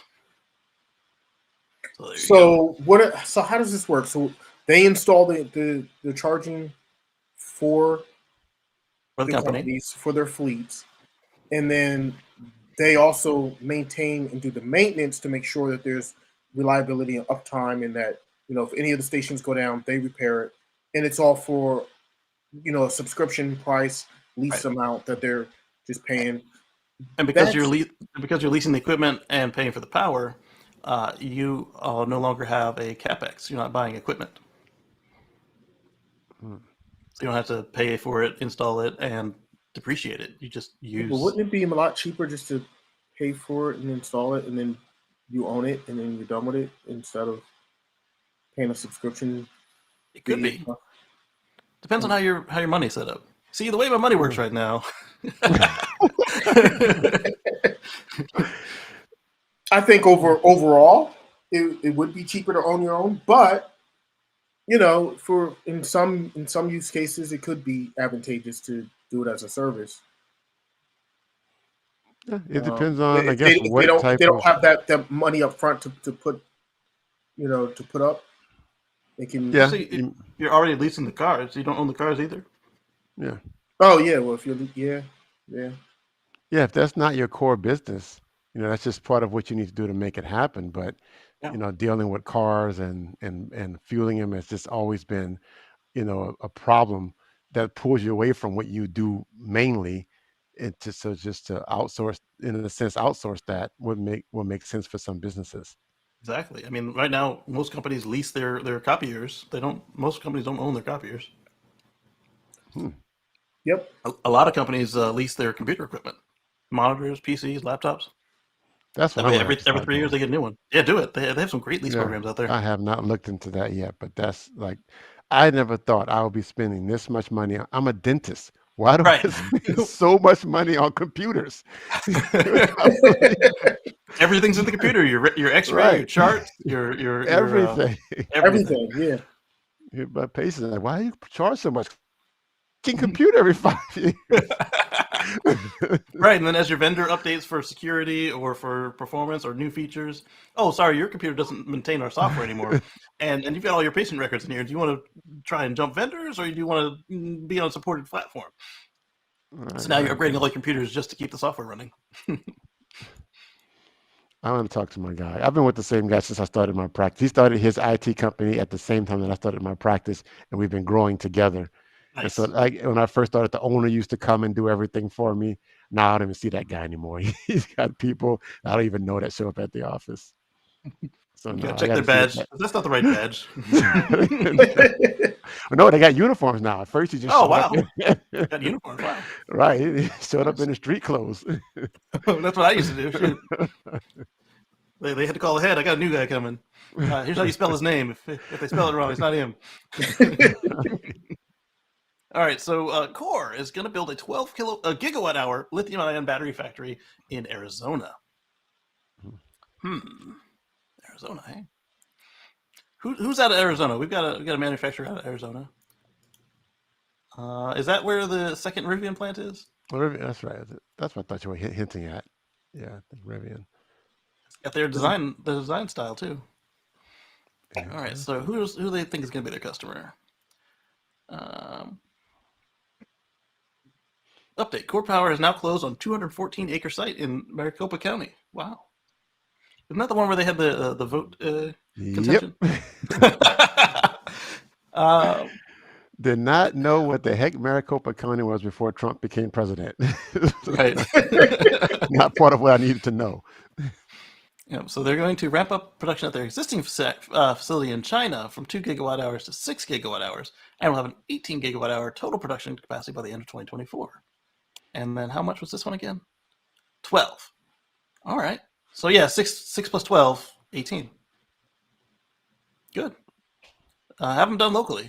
China company, that's all right. I mean, if we wanted them to be an American company, we should have stopped dragging our feet. This is what they're afraid of. They're afraid of China taking over. Well, stop giving them runway. I don't mean block them with laws. I mean just do it first. Do it better. Right. Do it first. Do it better. That's what I said. All right, so we talked about that goes to what I was saying before. Is that increases supply, that increases production of supply, right. And slowly over time, that's going to bring prices down stably for these products. And even though it puts pressure on the lithium supply, it also then if you're looking at $78,000 a ton of lithium, I might start up a lithium mining company. Right. Somebody's going to make some more lithium. Get a piece of that pie. Which then, as everybody does this, that brings the price down to something freaking reasonable. Right. Closer to that $4,000 it was in 2012. Mm-hmm. All right, so we talked about this already with Mary Barra and Elon at the table. Tesla recalls 127,785 Model 3s in China due to a rear motor defect. And my understanding is that they replaced them with software. So is it really a recall? I mean, we need another word for this. I mean, technically it's a recall, but we need a word for this. Wait, so I'm confused. If it was a motor defect, how did they fix that with software? Let's find out. Okay, there's the inverter defect. So due to slight manufacturing differences in the power semiconductor components to the rear motor inverters. If the inverter fails while the car is in park, it will not be able to start. If it happens while the vehicle is moving, the vehicle will lose driving power. Tesla's offering an over-the-air software update to better monitor the rear inverter. Tesla's replacing the rear motor free of charge for owners who have a fault. So this sounds like the heater and a couple of other issues Tesla's had with the Model 3 over the years, where if they can get the right code running on the car before it fails, the computer can keep it from failing. But another thing is if it does fail and you know to look out for it, you can catch it before any harm is done. Say, you're running on front motor only right now. Schedule service immediately. Versus blowing them both out. Interestingly, complaints around the Model 3 are similar to complaints seen from some Model Y owners. However, for those in North America, there may be a recall coming soon. Interesting. The reason for this is simple. 127,000 vehicles produced in the recall, 93,578 are from Giga Shanghai, and 34 were from Tesla's Fremont factory. So this is... I'd rather see them just get out ahead of it and just go ahead and issue a recall and replace all these motors for everybody. So then that way people won't have a problem. Nobody be stranded. Last thing you want is your motor to fail if you're out in the middle of nowhere, in the middle of a road trip somewhere or something. Yep. And then to Dawood's question, is the NHTSA on it? No. Canada on it? No. Not yet. So Drive Tesla Canada points out a good point that of them, 34,000 were from the U.S. So this might not be a local issue; it might be a design issue. And as Omar said, hopefully, if it is, that they do the right thing and not just get the software out, but also have the recall out, do the inspection, or wait until the software can run the right checks and say, all right, hey, now that your car's got the update, it's done 100,000 checks, and your car's going to fail. So come to us before it fails. Or we'll come to you, depending on drive units. You got to pick the car up. You got to deal with high voltage. That's definitely a service center issue, not a mobile. Yeah, that's not a mobile service issue. That's going to be definitely a visit. Yeah. So we were talking about the EQS earlier, and if I had had enough space to massage these articles together, I would have put this one right up there with the SUV for the EQS. And you see what I'm talking about, how it looks like a 2007 Civic. The U.S. Mercedes-Benz EQS sales exceeded 2,000 in Q1 2022, which is nice because it is priced like a luxury car. So that's a lot of units. Let's see what these people say about it. Oh, I don't know what happened. That's impressive. Yeah. Surprisingly good results compared to the S-Class. Oh, wow. Let's compare it to the S-Class. That's one good thing I like about the Inside EVs is they know how to make a chart. So the brand sold 62,251 cars, down 25.5%, although sales of vans increased 17.4% to 13,688. So if they only sold 62,000 cars and they sold 2,000 EQSs, that's great. A significant portion of their cars were electric large sedans. Most interesting thing about the EQS doing great is all the units were sold in Q1 of 2022. 443 in Q4. So just like Tesla had a massive jump for Q1, so did this car, from 443 to over 2,000. And the S-Class only did 448.17. So they did half of their luxury buses were the luxury barges, their land yachts were electric. That's incredible. Interesting. But when we look at it, wait, how many did GM make? So when you look at it though, electric cars they already are there already is a luxury element of luxury in them, in that they don't make any noise, they don't make any vibration, and if you pair that up with a car that is like truly smooth and floaty, that just adds to it. It already is smooth and floaty. Now it's even more so. Nice. All right, so the EQS starts at 102,000, and then the other starting option is 119,000. And wow, so down. S-Class is up 300%, but as we saw, the EQS, which is an electric S-Class, is at half of the sales. Down 100%. Wow. down. GLC is up. Is that a van? Down. That one's up. SLC canceled or something? Down 100%. Does that mean that they're no longer making that? No, they sold 198 of them. They zeroed that one. And that one. Wow. Oh, that was last year. You're right. Maybe it is canceled. Q1. Okay, yeah.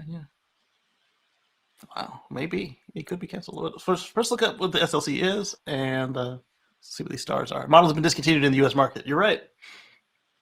There you go. That's what it was. So okay. The Sprinter, Metris, and Freightliners are sold separately. Okay, so that explains them. And let's look up what GLC. It's not a van. A mini SUV.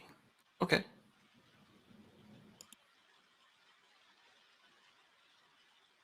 Next up, we've got some more Starlink, because I felt it was a Starlink show.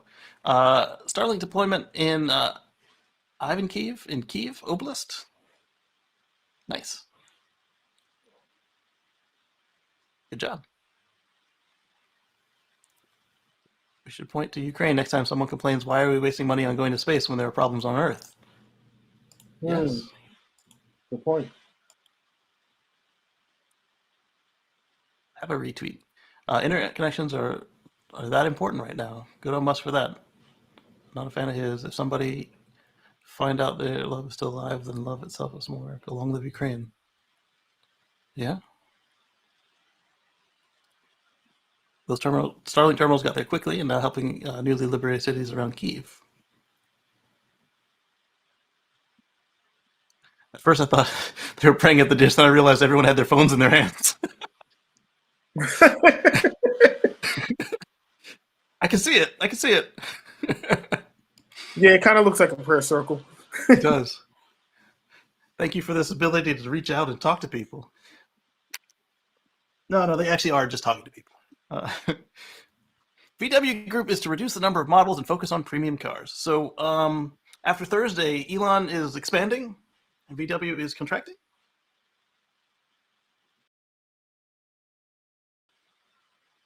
One way to make more profit, that's for sure. but people's car. Let's see what the editorial says on this, because that's interesting.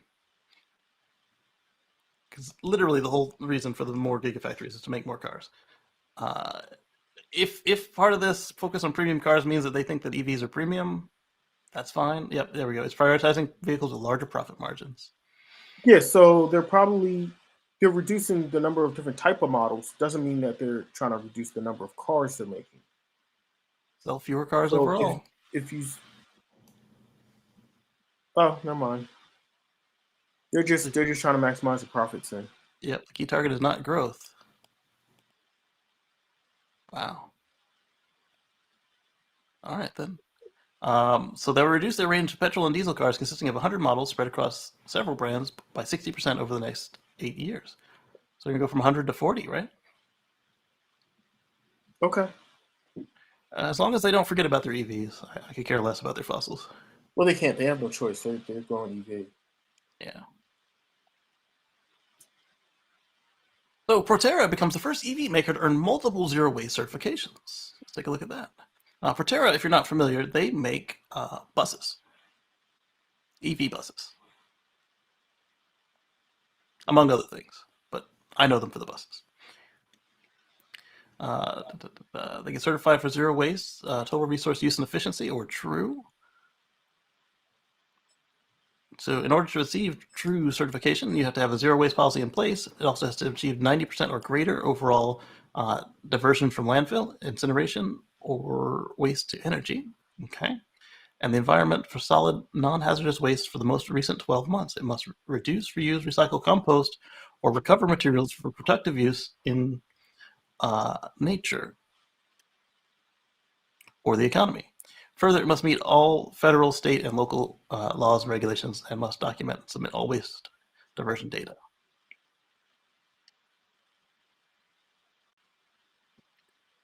So net zero. Net zero. This is always good because it doesn't help just to make green cars and buses and trucks, but you also need to minimize your impact on the environment. Do it the most efficient way possible. Yeah, and they're proving it, putting their money where their mouth is by getting a certification. All right, so Chase partners with EVgo to pilot DC fast chargers at 50 of its branches. For some reason, it takes forever at the banks, so this is a perfect place to put a DC fast charger, because if you're going to be in there 20 to 30 minutes, then that's enough time to get a nearly full charge. Good on them. Hopefully it's free. It's probably not free. Banks like probably money. Not free because it's EVgo, but that's okay. It's that too. I mean, just having it is a good thing. Absolutely. That's one of the big key pieces that a lot of people still have some fear of is, but charging stations are not everywhere. They're not as ubiquitous as gas stations right now. So I'm scared that I'm going to go somewhere, I'm going to need a charge, and it's not going to be there. Well, right. If they're in the more places and the more, common they are for them to be there, then the more that can quell that. And the fact that it's DC fast charging also helps, because that's the other thing. People say, it's not like a movie theater. It takes hours to fill up, but I'm not going to have the kind of time. Where now you don't have to worry about that. The amount of time that you spend there is all you need. Yeah, because it's not like a movie theater where you're going to be there a couple hours. So this is perfect. Right. That's the future. That's how things are going to happen. I mean, we only went to gas stations because we had gas cars, but now we can put the charging where we want to go. Yep. So anywhere you're going to be for a few minutes, you can put a charger there, and it doesn't need to pass all kind of environmental regulations. It's just electricity.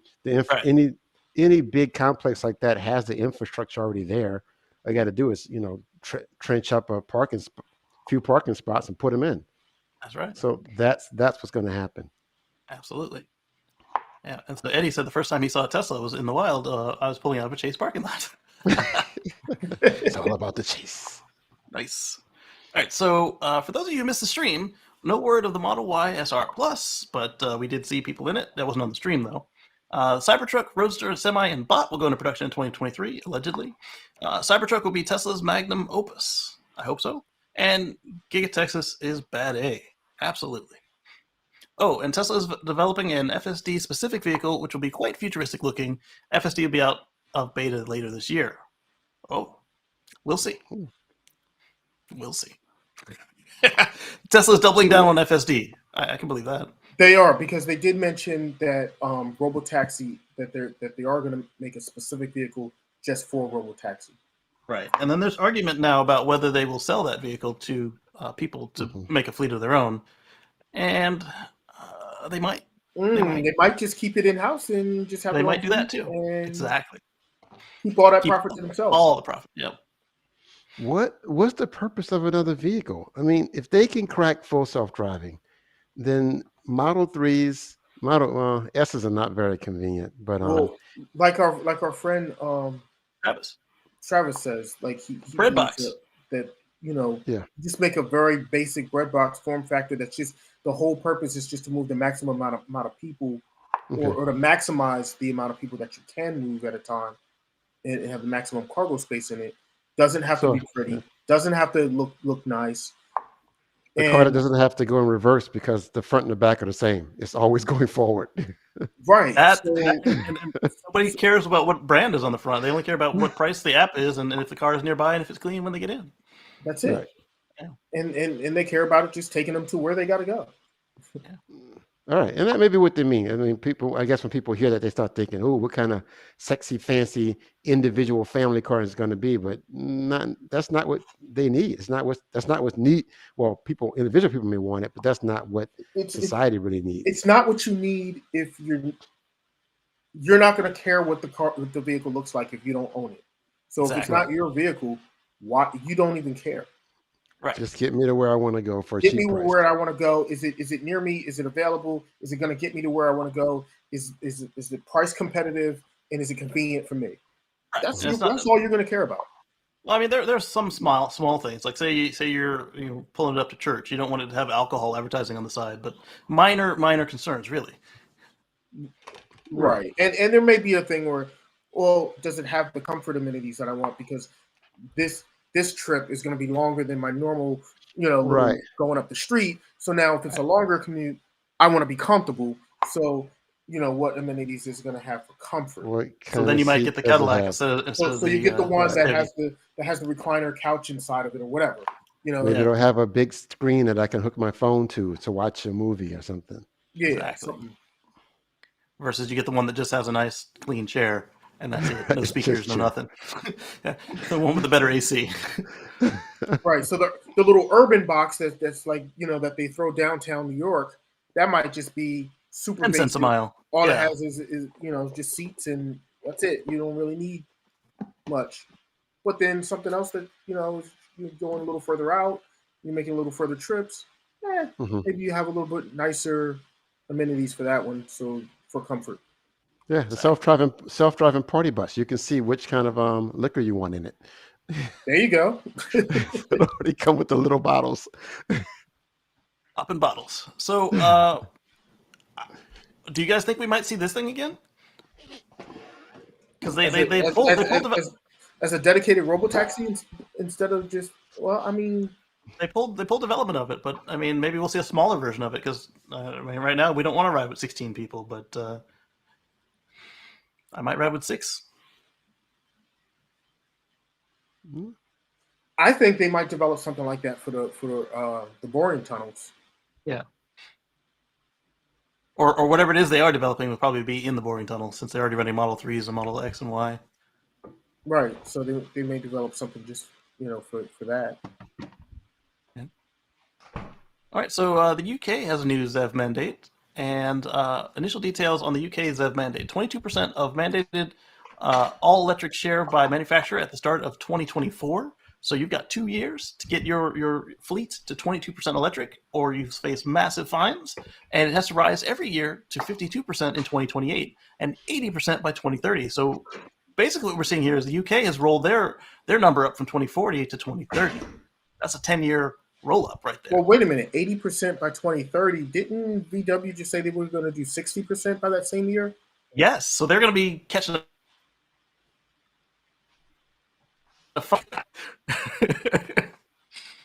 if they stick to their plan. Too little, too late, VW. They're behind the game. They're behind the Right. eight ball there. They thought they were making a good move. It wasn't enough.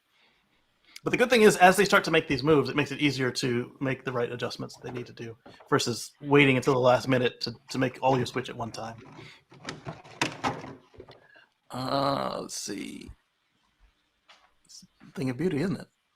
Looking forward to seeing how brands like Toyota respond to this, because suddenly it's seriously gonna hurt those who haven't already got a significant EV presence. He makes a point. Yeah, Honda. He said good. Yes. Honda and Toyota are gonna, they're gonna have some challenges. Although Honda did recently partner up with Sony, I think, to make electric vehicles. Sony and GM. We talked about earlier in the show. They partnered with GM, and I was saying I don't believe it. Not I don't believe it like wow. Like I don't believe it like maybe. If you partner with GM, then you're automatically leading. You're leading. It's like that. Fair enough. You become You jump to the front. That's like your lead right there. Yeah. Can't beat them, join them. Exactly. In the front. So let's see. Ministers want to bring a China-style sales mandate from 2024, which would force car makers to increase production. That's the only way to really do it, because that way, if you fall out of control of the government, it's a lot harder to roll them back, as we saw what happened during the Trump campaign, where he was trying to undo the fuel standards, and the manufacturers were like, "We've already invested in this. We're not interested in loosening it up. So let's just keep on going where we're going," and they did. So this is a good way to handle that. Wow. Impressive. So let's move on to something else. Or somebody else who summarized this. The other Omar says, more than half of new cars sold in the UK must be fully electric. Okay, so he's quoting the Times. So now let's move on back to the rodeo, look at some pictures. The Robotaxi will be a new futuristic vehicle, according to Tesserati. Do you think it'll be a compact car too? I don't think so. All right, let's see if Tesserati has any further insight on this than what the rest of us have. They talk about that smaller Tesla, the Model 2 or whatever. I just don't see them making it. They're not going to make that car anymore. They can't. They can't even make the 3s fast enough. Why would they try to make a smaller, cheaper car? Right. Okay. Even Elon has stopped mentioning it, and so I don't know that they're going to continue anytime soon with that. I'm not saying never, but I don't think it's a feature right now. Like a focus. All right, so they didn't have any further insight into it. So they delivered the new one, and they're being vague about what's in the new version. It looks like it only went to employees. This was a good one here. Mitsubishi Outlander PHEV sales have almost tripled in Q1 of 2022. I wonder what happened in 2022 Q1 that would make people want to spend less gas on their SUVs. The Mitsubishi Outlander has been on sale for a very long time. It didn't hit the U.S. till very late, but it's almost, 20 or 30 mile range EV, and the rest is gas style hybrid. It's very much like the Volt. It's good training wheels, and sometimes it's cheaper than an electric SUV, all electric with the requirements that you might need. And I think it can tow too, so not a lot, but it can tow. So good on them.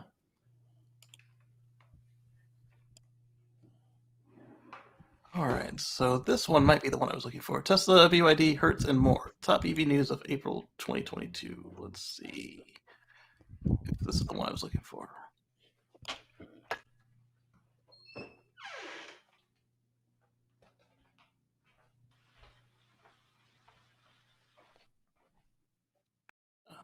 Tesla. We talked about them already. BYD preview, that's pretty cool. BYD versus Panasonic. BYD made a significant business move. The company has ended full combustion engine car production to focus solely on hybrid and electric vehicles. Good on you guys. Look at that. BYD is a large Chinese car company, and they've already been making a lot of EVs. So they have, but it's a good move to see them get rid of the gas car, the pure gas car. Hopefully next they'll get rid of the hybrid as well and just go all EV. Or at least make them plug-in hybrids. Hertz has announced its decision to purchase 65,000 additional EVs from Polestar. Because remember, in the $100,000 Model 3s, they had already said they had an agreement with Polestar, but they didn't really elaborate much into it. So now we can see 65,000 Polestars over the next 5 years. That's good. It's good to see companies like Hertz starting to make that transition, and really put their money where their mouth is on EVs. It's a shame that Hertz, kind of has a bad reputation for some other reasons. Yes. But it's good to see that they're going EV. I just want to. I hope to see, other companies follow suit. That's going to be interesting to have people go to Hertz and have a decision of which EV they want to pick. That'd be nice. Not just EV or not, just which one. Right, Yeah. right. Right. And then, I was just at my local free charging spot, and I talked to one of the guys who charges there, and he has a Polestar. He's got a Kia Niro EV and with the hybrid, and he's also got the Polestar. And this is my first time actually getting up close on it and talking to him about it, and he couldn't really articulate why he picked it over the Tesla, because we're going back and forth. He kept telling me why the things he likes about my Tesla Right. that the Polestar doesn't do, but I guess he just didn't want a Tesla. Either he didn't want Tesla, or one was available this week and one was available Right. in 3 months or 6 months Right. or next year. and overall, that's fine. I'm glad Yeah. we're at that point where people can just say, you know what, I don't want that EV because I just don't want it, and you can get something else, and Exactly. that's That's fine. still an EV. Yeah. And that's fine. Yeah. There's nothing wrong with that. Yeah. That's what we want. We're champions. If we want to be right. Yeah. Listen, competition is best for consumers. Yes. So the more competition is out there, the better for all of us. Absolutely. Right. So Yeah, Eddie, I mean, it was a cool looking car. It just looked like I like it. It's got a lot of buttons. a lot of buttons. And a weird little screen. Eddie's ex wanted to start with a PHEV. Yeah, that's good. So one of the things Elon mentioned at the Giga Texas opening is he says that the Tesla bot will bring about an age of abundance. And if he weren't already somebody who was against Skynet style evil AI, and if he hadn't already championed universal basic income, I mean, even when he said it put a little pang into me. I was like, whoa, that can't be good. And but then I remembered, that he said those things. I'm like, okay, it's not as bad as it sounds, but boy, does that sound terrible. And if Bezos had said this, I would be scared. One, if he did it, and two, one, that it would not be not turn out to be like Cyberdyne, and two, that it would that we wouldn't all be begging for scraps from him. So this is going to have to be done very carefully. If there's a lot of jobs that people don't want to do, but this could go. There's the reason why science fiction is such a popular genre. There's a lot of warnings that we have in how to do this incorrectly. So we don't know how to do it correctly because it's never been done before, but we have to be careful in how we roll this out.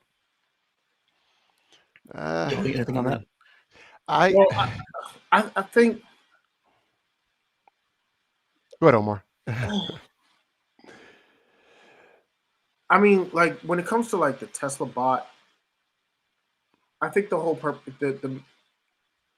I think the main focus of what that's going to be it's really going to be doing a lot of menial tasks in a lot of the manual labor jobs would be in jeopardy. Yeah, and especially the ones with no skill or training. Yeah, and I think that's really going to start to push the whole conversation about UBI. Yeah. Mm-hmm. Yeah. And that's when that's going to become the universal basic income conversation is going to really come to the forefront and really start to, like, people laughed at Andrew Yang, but he just might have been a little early, a little bit right. Hot. But this is going to start to force that issue. Yeah, there's I mean, the sentiment is there. There are things you can imagine, people being freed up to do what they want and not what they need, and that will be wonderful. Yeah. and to push people into different people, who would have done something in manual labor, something that's more, physically demanding, push them into more softer, caring type fields. There'll be more nurses, there'll be more home health aid, there'll be more, as we age. This country doesn't spend a lot of time talking about that. We have to do a very poor job of caring for the aged and the elderly, to having more people available to do that, because they won't have to do their other job of digging trenches or driving trucks or whatever else they used to do. But as we saw in Japan, Japan is actually using a lot of their robots. Let the robot do it instead of the people. Yes. Yeah. Well, because there aren't any people to do it. Like they're aging, and they're I think they're below the rate of replacement, aren't they? And I think so. Yeah. And so there is no younger person to do it. So they're having the robots do it, which is interesting. And I don't know. Here, I think it'd be nice to have a robot help you take care of your parent and allow them more independence. And then you can do the fun stuff with them. Hey, it's game night. Or hey, let's cook dinner together. Oh, it's time to go wipe your butt. Here, awesome. Robot take care. Have Rosie robot do that part. Yeah, time to go to bed. Robot pick them up, bring them to bed. Right.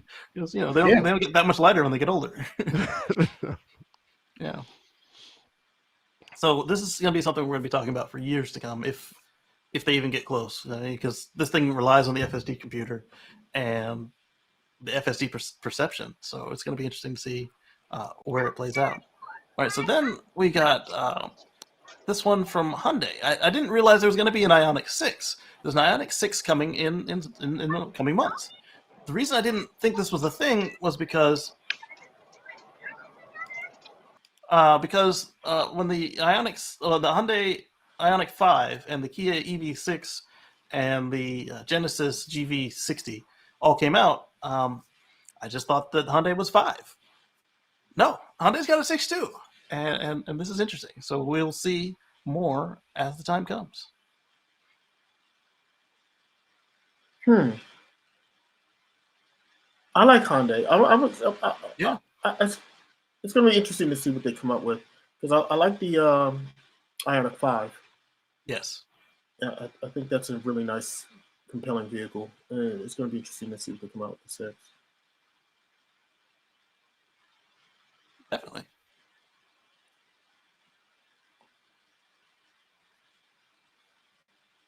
Records for March 22. The Model Y has entered the market with a splash and become the #1 model of any kind any year to date. Good gracious. Let me just enter the market just crushing it. I mean, well... Come in, show in. Is this what Elon promised us? He said the Model Y would be their best-selling car. But again, in Norway, they are huge on electric vehicles. Yes.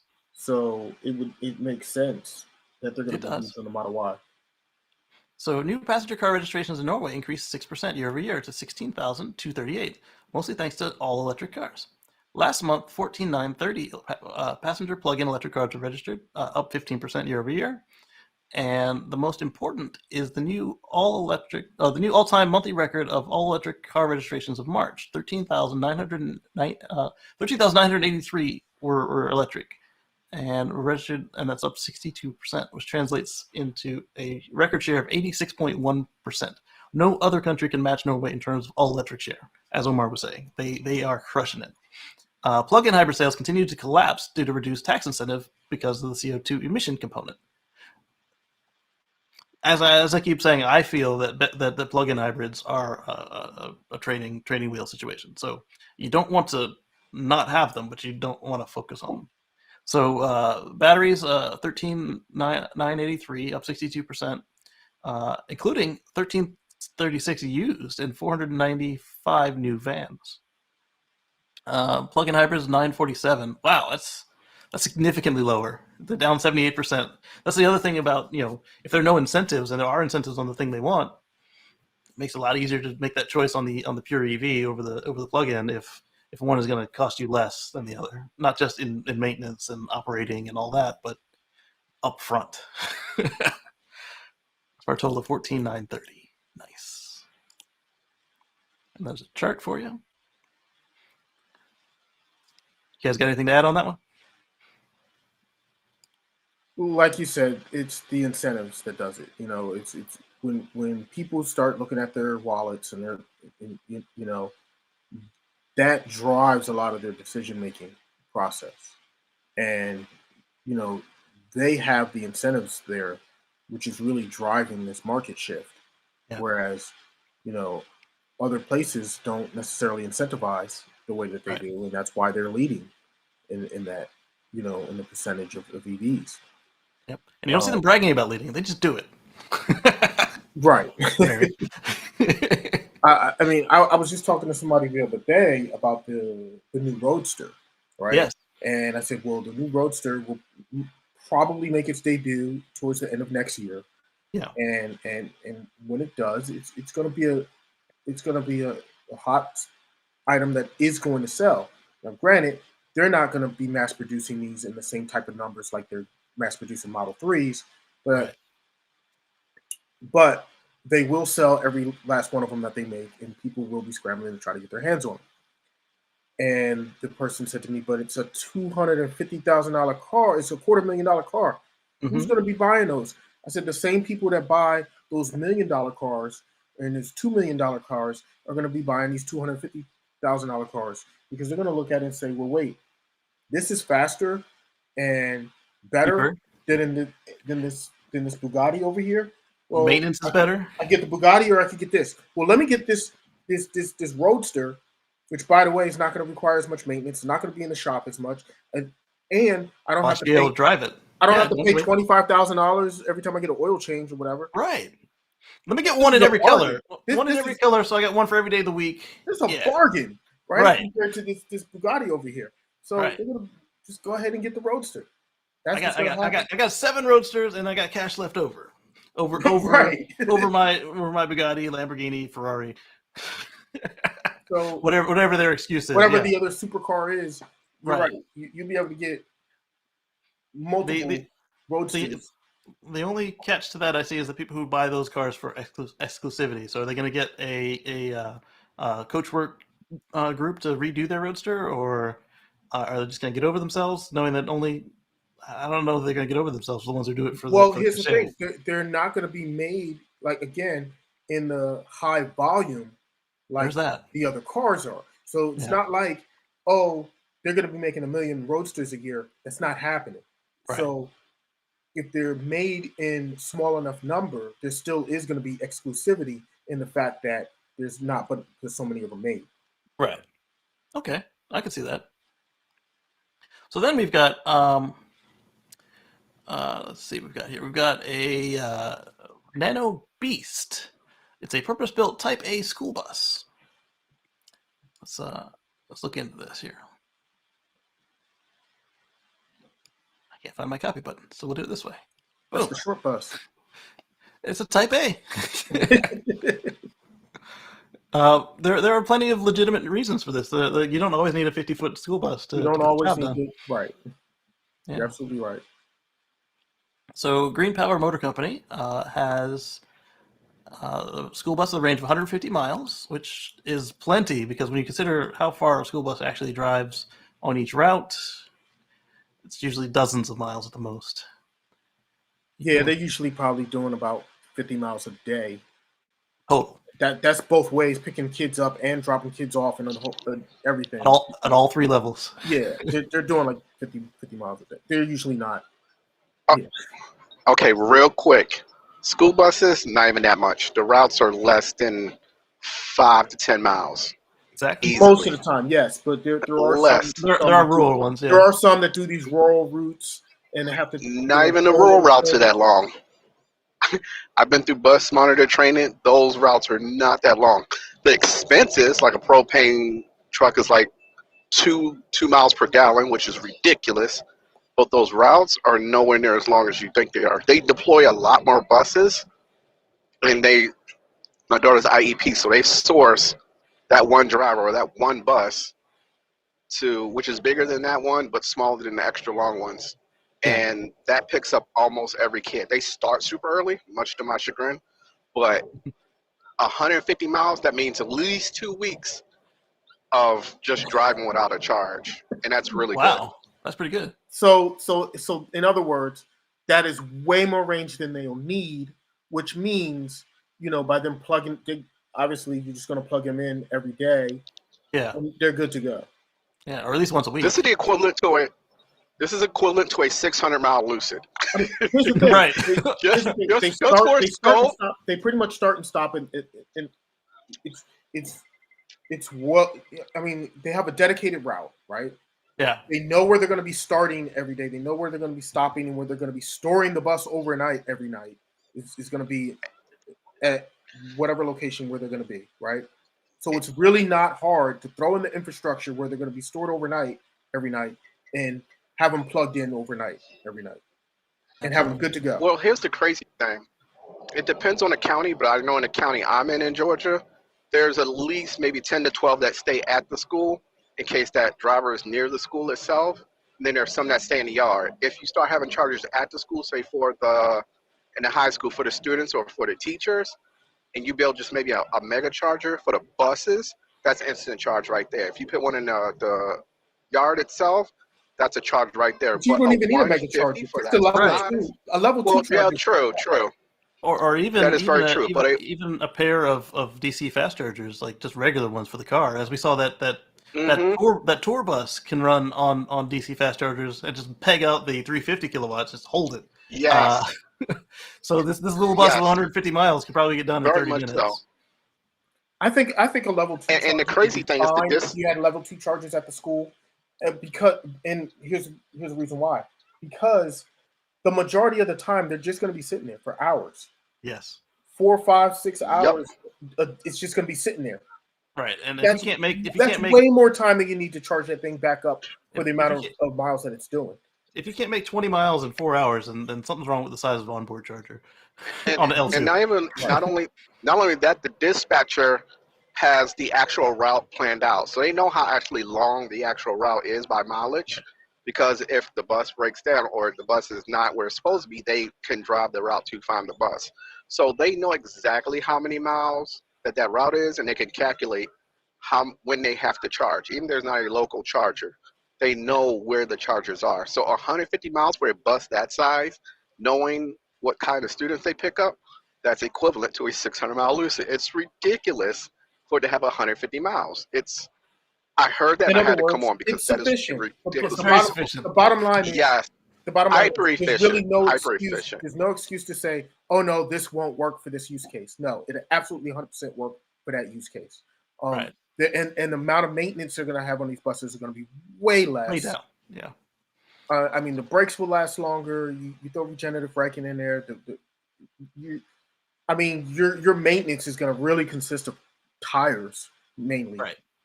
Tires and any sort of inspections. So according to Green Power, 97,000 of these Type A school buses are sold every year, and there are 500,000 currently running across the U.S. So it'd take a while to turn the fleet, and most of these things run either gas or diesel, so we can flip them around. The company has already delivered 200 vehicles built on the platform throughout North America, including paratransit, airport shuttle, and microtransit. Yeah, so these ones the airport shuttle might do a little more miles. So hopefully it's got fast charge. That way, you can just have, while it's down for the driver's lunch or regular breaks, just top it back up. Because as we saw, with regular fast charge, DC fast charging on any regular car is done before, a personal driver is done driving. But if you think about airports, they already use a ton of power, so they already right. They'll have the infrastructure to have the infrastructure there to be able to create fast chargers there. And then when you think about where the bathroom is in relation to where they'll park the bus, it'll definitely be done fast charging by the time they get back from their break. So they're good. They're good. All right, so let's move on to the next one. And this one is LG Energy's solution to massive Polish battery plant. What? LG Energy Solutions is the name of the company. There's so many LG Energies and LG whatevers. What happens when you have a conglomerate. So they have a massive Polish battery plant. Let's take a look. Hopefully these robots do a better job than the other LG that made the Bolt batteries. 35 gigawatt hours. That's not bad. That's respectable. That's their initial outlay, and then they're going to get to 65 gigawatt hours, which is really good. And they have a video. Let's see if we want to get into that. Not really. It's a factory. It does what we need to do. So yeah, as we said earlier in the show, who was watching factory unveilings? You saw my reaction to that one. That's one that actually makes something we want. And what do? I just skipped it. It had a 3-minute video versus a 6-hour party. Right. BMW and McLaren are going to jointly develop electric sports cars. That is pretty cool. As we were just saying, these guys are going to get left in their dust if they don't make what is necessary to stay competitive. They're going to need that to compete with the Roadster. Yes. I'm curious. I mean, they're in a hard spot because Tesla's got experience, and they're coming in with like their first attempts. So BMW is not their first attempt, but they've proven that they can't run at that. Well, level. McLaren did make the a hybrid before, but a hybrid is not the same. I know, but I'm just saying you're giving them hope. They have a little bit of experience with working with the electricity. Okay. Well, I wish them luck. This is what we need is to electrify everything, and if they don't try, then that means they're probably going to fight against it. So you guys know I like to talk about Gogoro, the scooter battery swap and platform, right? Well, Honda, Yamaha, and Suzuki and Kawasaki have decided they're going to join the initiative. They've got their own branded version of the Gogoro batteries, and let's take a look over electric. Any comments? No comments. All right, let's go. Wait, what? It's really just Gogoro? It's a Gogoro. Look at the thing. Now, what would be really nice is if it's really just a Gogoro competitor. What would be nice though is if it's a Gogoro compatible and you can just drop your Honda batteries in the shelf. Oh, that's not going to happen. Probably not. Japan's heavyweight motorcycle manufacturers known as the Big Four have unveiled a new electric motorbike battery swapping program called Gachu. But what Honda, Yamaha, Suzuki, and Kawasaki haven't come right out and said is that instead of a highly anticipated innovative new motorcycle battery standard, it's looking a lot like a blue version of Gogoro. So blue instead of green. Do you have the blue ones? The green ones, though? Oh, for the blue station, the green station's on the corner. The Big Four have supposedly been working on a big rollout for quite some time. We first heard about their ambitions for swappable motor battery standard in 2019. It's taken so long.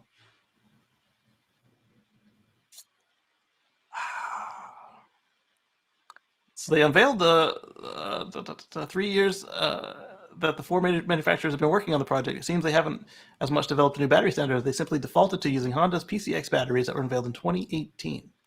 So you come out 3 years late with a 4-year-old battery? All right, then.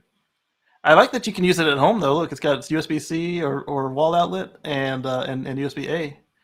So when you're not using it on your bike, you can keep the lights on in the house.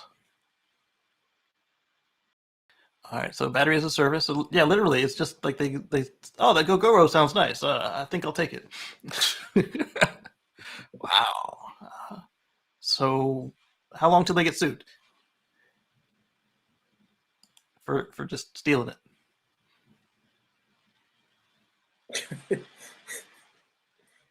010 says, we need batteries for so many things. Absolutely. Did they announce a price? McLaren will likely be $500,000 plus. I think that would be like the base model with no options, $500,000. And then that goes back to what Omar was saying. If it's losing to the Roadster at twice the price, how many customers are going to stay? Right, like somebody McLaren. Somebody might buy it just to say they have one. Like, oh look, right. I have this and I have that. With those type of people, money's no object to them, and so they'll buy one just to say they have it. And they'll have like, yeah, I got a Roadster over here, and I have a McLaren, and I have a blah, and I have this, and but this. I drive the Roadster every day because this one over here. This one just looks pretty in my garage, and I never ever take it out because the McLaren. Now forget that. Oh, right. This one I actually drive it because it's awesome. Yeah. Like how they have the fancy car. They drive the Mercedes S-Class everywhere. Right. Yeah. Not that the Mercedes S-Class isn't considered fancy, but I mean, it's not at the level of, you know, the car with $30,000 oil change. Right. All right, so Nissan unveils prototype production facility for solid-state batteries. So this is like the day for solid-state batteries, isn't it? Good thing. But it's a prototype. The goal is to achieve a cost of $75 per kilowatt hour at the pack level by fiscal year 2028. $65 per kilowatt hour thereafter. Okay, so we'll see when they do it, because that's a long time. All right, so yeah, we talked about the price of lithium, Elon. All right, so here we go. This is what I was talking about earlier with the way the factory is laid out. So the other Omar points out that North American Tesla production is going from what's shown on top to the bottom. It's a huge difference. All right, so previously, many different buildings, suppliers, and then a whole other building across the street for the seats, Giga Nevada to make the batteries, and then external suppliers for the plastics. Well, so over here you've got plastics, stamping. Plastics goes over to general assembly. Stamping goes into. Is it upside down? Body. Okay. And then casting goes into body, and then body goes into paint. Paint goes into general assembly. And Giga Texas, you've got casting coming into body, stamping coming into body, body going into paint, going into general assembly. Drive unit starts in the middle. Drive unit goes into general assembly. Plastic starts on one end. Plastic goes into general assembly. Cells on the side. Cells goes into battery. Battery goes down into general assembly. And then out the side of the building comes, or the top of the building really, comes the finished product. Yep. Finished cars. Yeah. Now, and then easily a third of the battery of the factory is available for future. And when you look at that, look at where. All right. So the battery. I don't know if they're going to put a second battery plant in there, or if they're just going to just cross the end of general assembly, like with a tunnel or something. Or would general assembly just have a mishmash of cars coming through? Well, having it all under one roof is going to be, they're going to be able to streamline the process and spit them out faster. Yep, and Cybertruck won't need paint. Correct. Cybertruck could skip the paint, which impressive. Again, saves time. It does. Saves a lot of time because paint is. Why don't we see any news about Giga Nevada lately, though it has plenty of space to grow? What's happening there? They're expanding it in all the ways you'd expect. Guidance Tesla provided suggests they can achieve 50% volume growth over 2021 with Fremont and Shanghai alone. I think what's been said that the problem with why they haven't put more space at Nevada, aside from not needing ground space, is that they don't have enough bodies to go in there. So just keep making more efficiencies with what they've got, and then expand it when you have to. Interesting. It'll be interesting to see how Cybertruck is going to break up the remaining footprint. There are many similarities between the process for the two vehicles. Drivetrain and battery cells will be the same. Yeah, that's true. Because all the cars use the same motor now. Now that the Plaid is out, the casting machines will be similar, but Cybertruck will use a larger one. Yep. Except for the bottom picture being upside down. It might be, but that's the way that Elon presented it, was like this. So upside down or whatever, doesn't matter. Yeah, it doesn't even matter. The point. As long as the words are right set up, we can read it.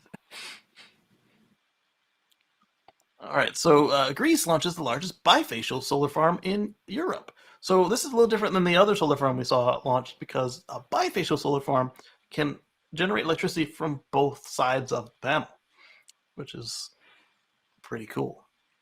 Let's see if they give us any stats and figures on this thing. Oh, that's interesting. Yeah. So that means for every square foot that we were talking about, you get, or square meter, you get that many more kilowatt hours out of each. So the same people who are complaining about how much space it takes up for a panel, well, now it doesn't take as much space. Or if you do use the same amount of space, you get more power out of it. More energy, I should say. More power and energy, actually. 204 megawatt farm in Kanzi, the country's Western Macedonia region. It's the biggest solar farm with bifacial panels in Europe. All right. Which is expected to generate 350 kilowatt hours of electricity capable of powering 75,000 homes annually. Same as the other one. 75,000 homes. Cool stuff. And there's a little YouTube explainer on how bifacial works. Let's see what we're looking at here. Panels don't need to be pointed to the sun. We can place them in every position, like this, or even this. Imagine what we could do now. We can put these panels on noise barriers next to motorways, for example. They will absorb light all day long. All right. I don't think that was exactly a discussion of bifacial. It's just an example of more efficient panels. All right, so the Cybertruck guy is retweeting about Cybertruck number 3, mind blown. And this is coming from Tech AU. Reported this was taken near Fremont. It looks to have a bunch of calibration gear on it, including some LiDAR pucks on the front. Has the big the big wiper, so either this is the one from GigaFest or it's Cybertruck number 3. Because one of the Cybertruck prototypes doesn't have the big wiper, apparently. And well, the original prototype didn't have it. Right. The original didn't, and then the one of them has a smaller big wiper than the other one, the two that were there at GigaFest. So as we saw with the Model Y, Model 3, S, and X, whenever you see this on the vehicle, Tesla is calibrating the powertrain. So the powertrain, GPS, and traction control, that sort of thing.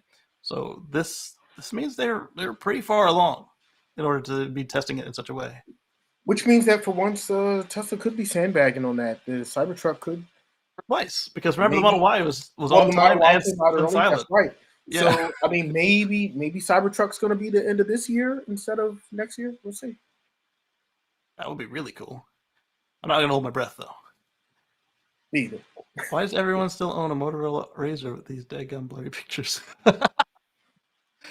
Maybe. Well, no, because it's close to the mirror, obviously. Maybe because he's driving. Maybe because he's driving, yeah. And maybe the camera actually just focused in on what the closer object was to him.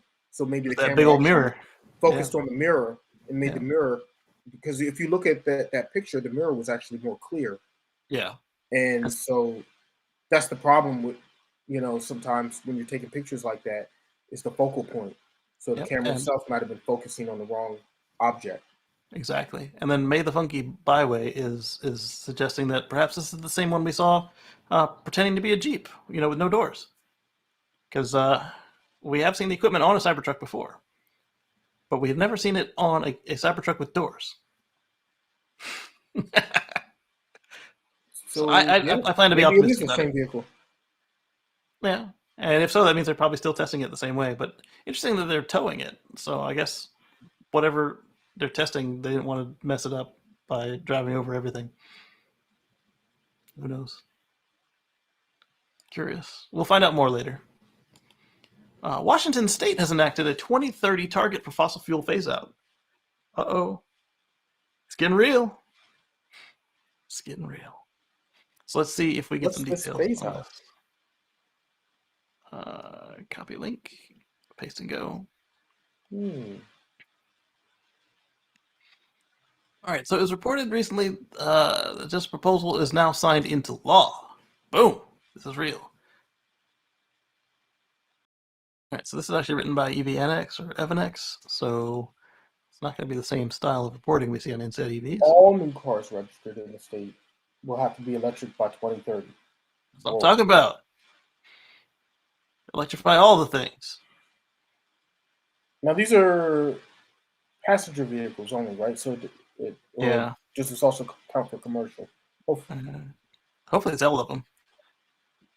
It's not clear. All right, so Clean Cars 2030 bill was recently introduced by Rhode Island. Do it. Do it. And then for some reason, whenever EVNX gives an article to these places, no matter who they are, they don't have comments turned on. So I'm curious what other people think of it, but we don't know. All right, so let's go on to this one. And Shanghai extends its COVID lockdown indefinitely, putting the Gigafactory Shanghai's April production in jeopardy. This is what we were talking about earlier. Like, it was hoped that they would come online, but we don't know now. I'm more concerned with making sure. Is this a new variant they have over there in Shanghai, or is this? No, they did what we did and said, "Oh, masks aren't required. You don't have to social distance. You don't have to report your sicknesses." And then when the numbers went up, they panicked. Right. Like, who could have ever seen this happening? People. Just disappointing. So, in case you missed it, the BMW i7 xDrive 60 is the first official all-electric trim. I'm guessing of the BMW i7. Because plenty of manufacturers, including Mary, have all-electric vehicles. And before this. So Mary did lead these guys.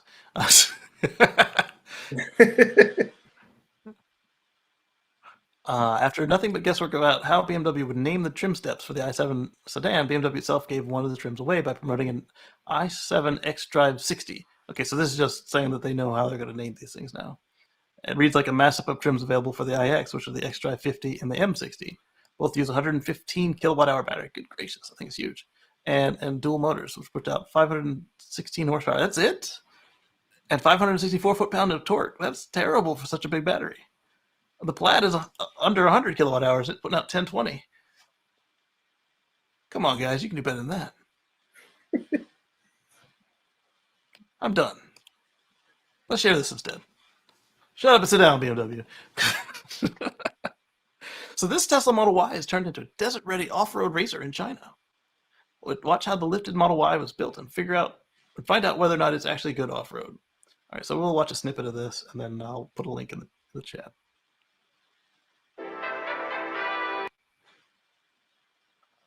That looks really good. My friend Brian at I1 Tesla, he actually did something similar to his Model Y. And it actually was better off-road. All right, so there's it riding in the dirt. A little bit of the build. I mean, tires make a big difference. They do. All right. Interesting he covered up his license plate.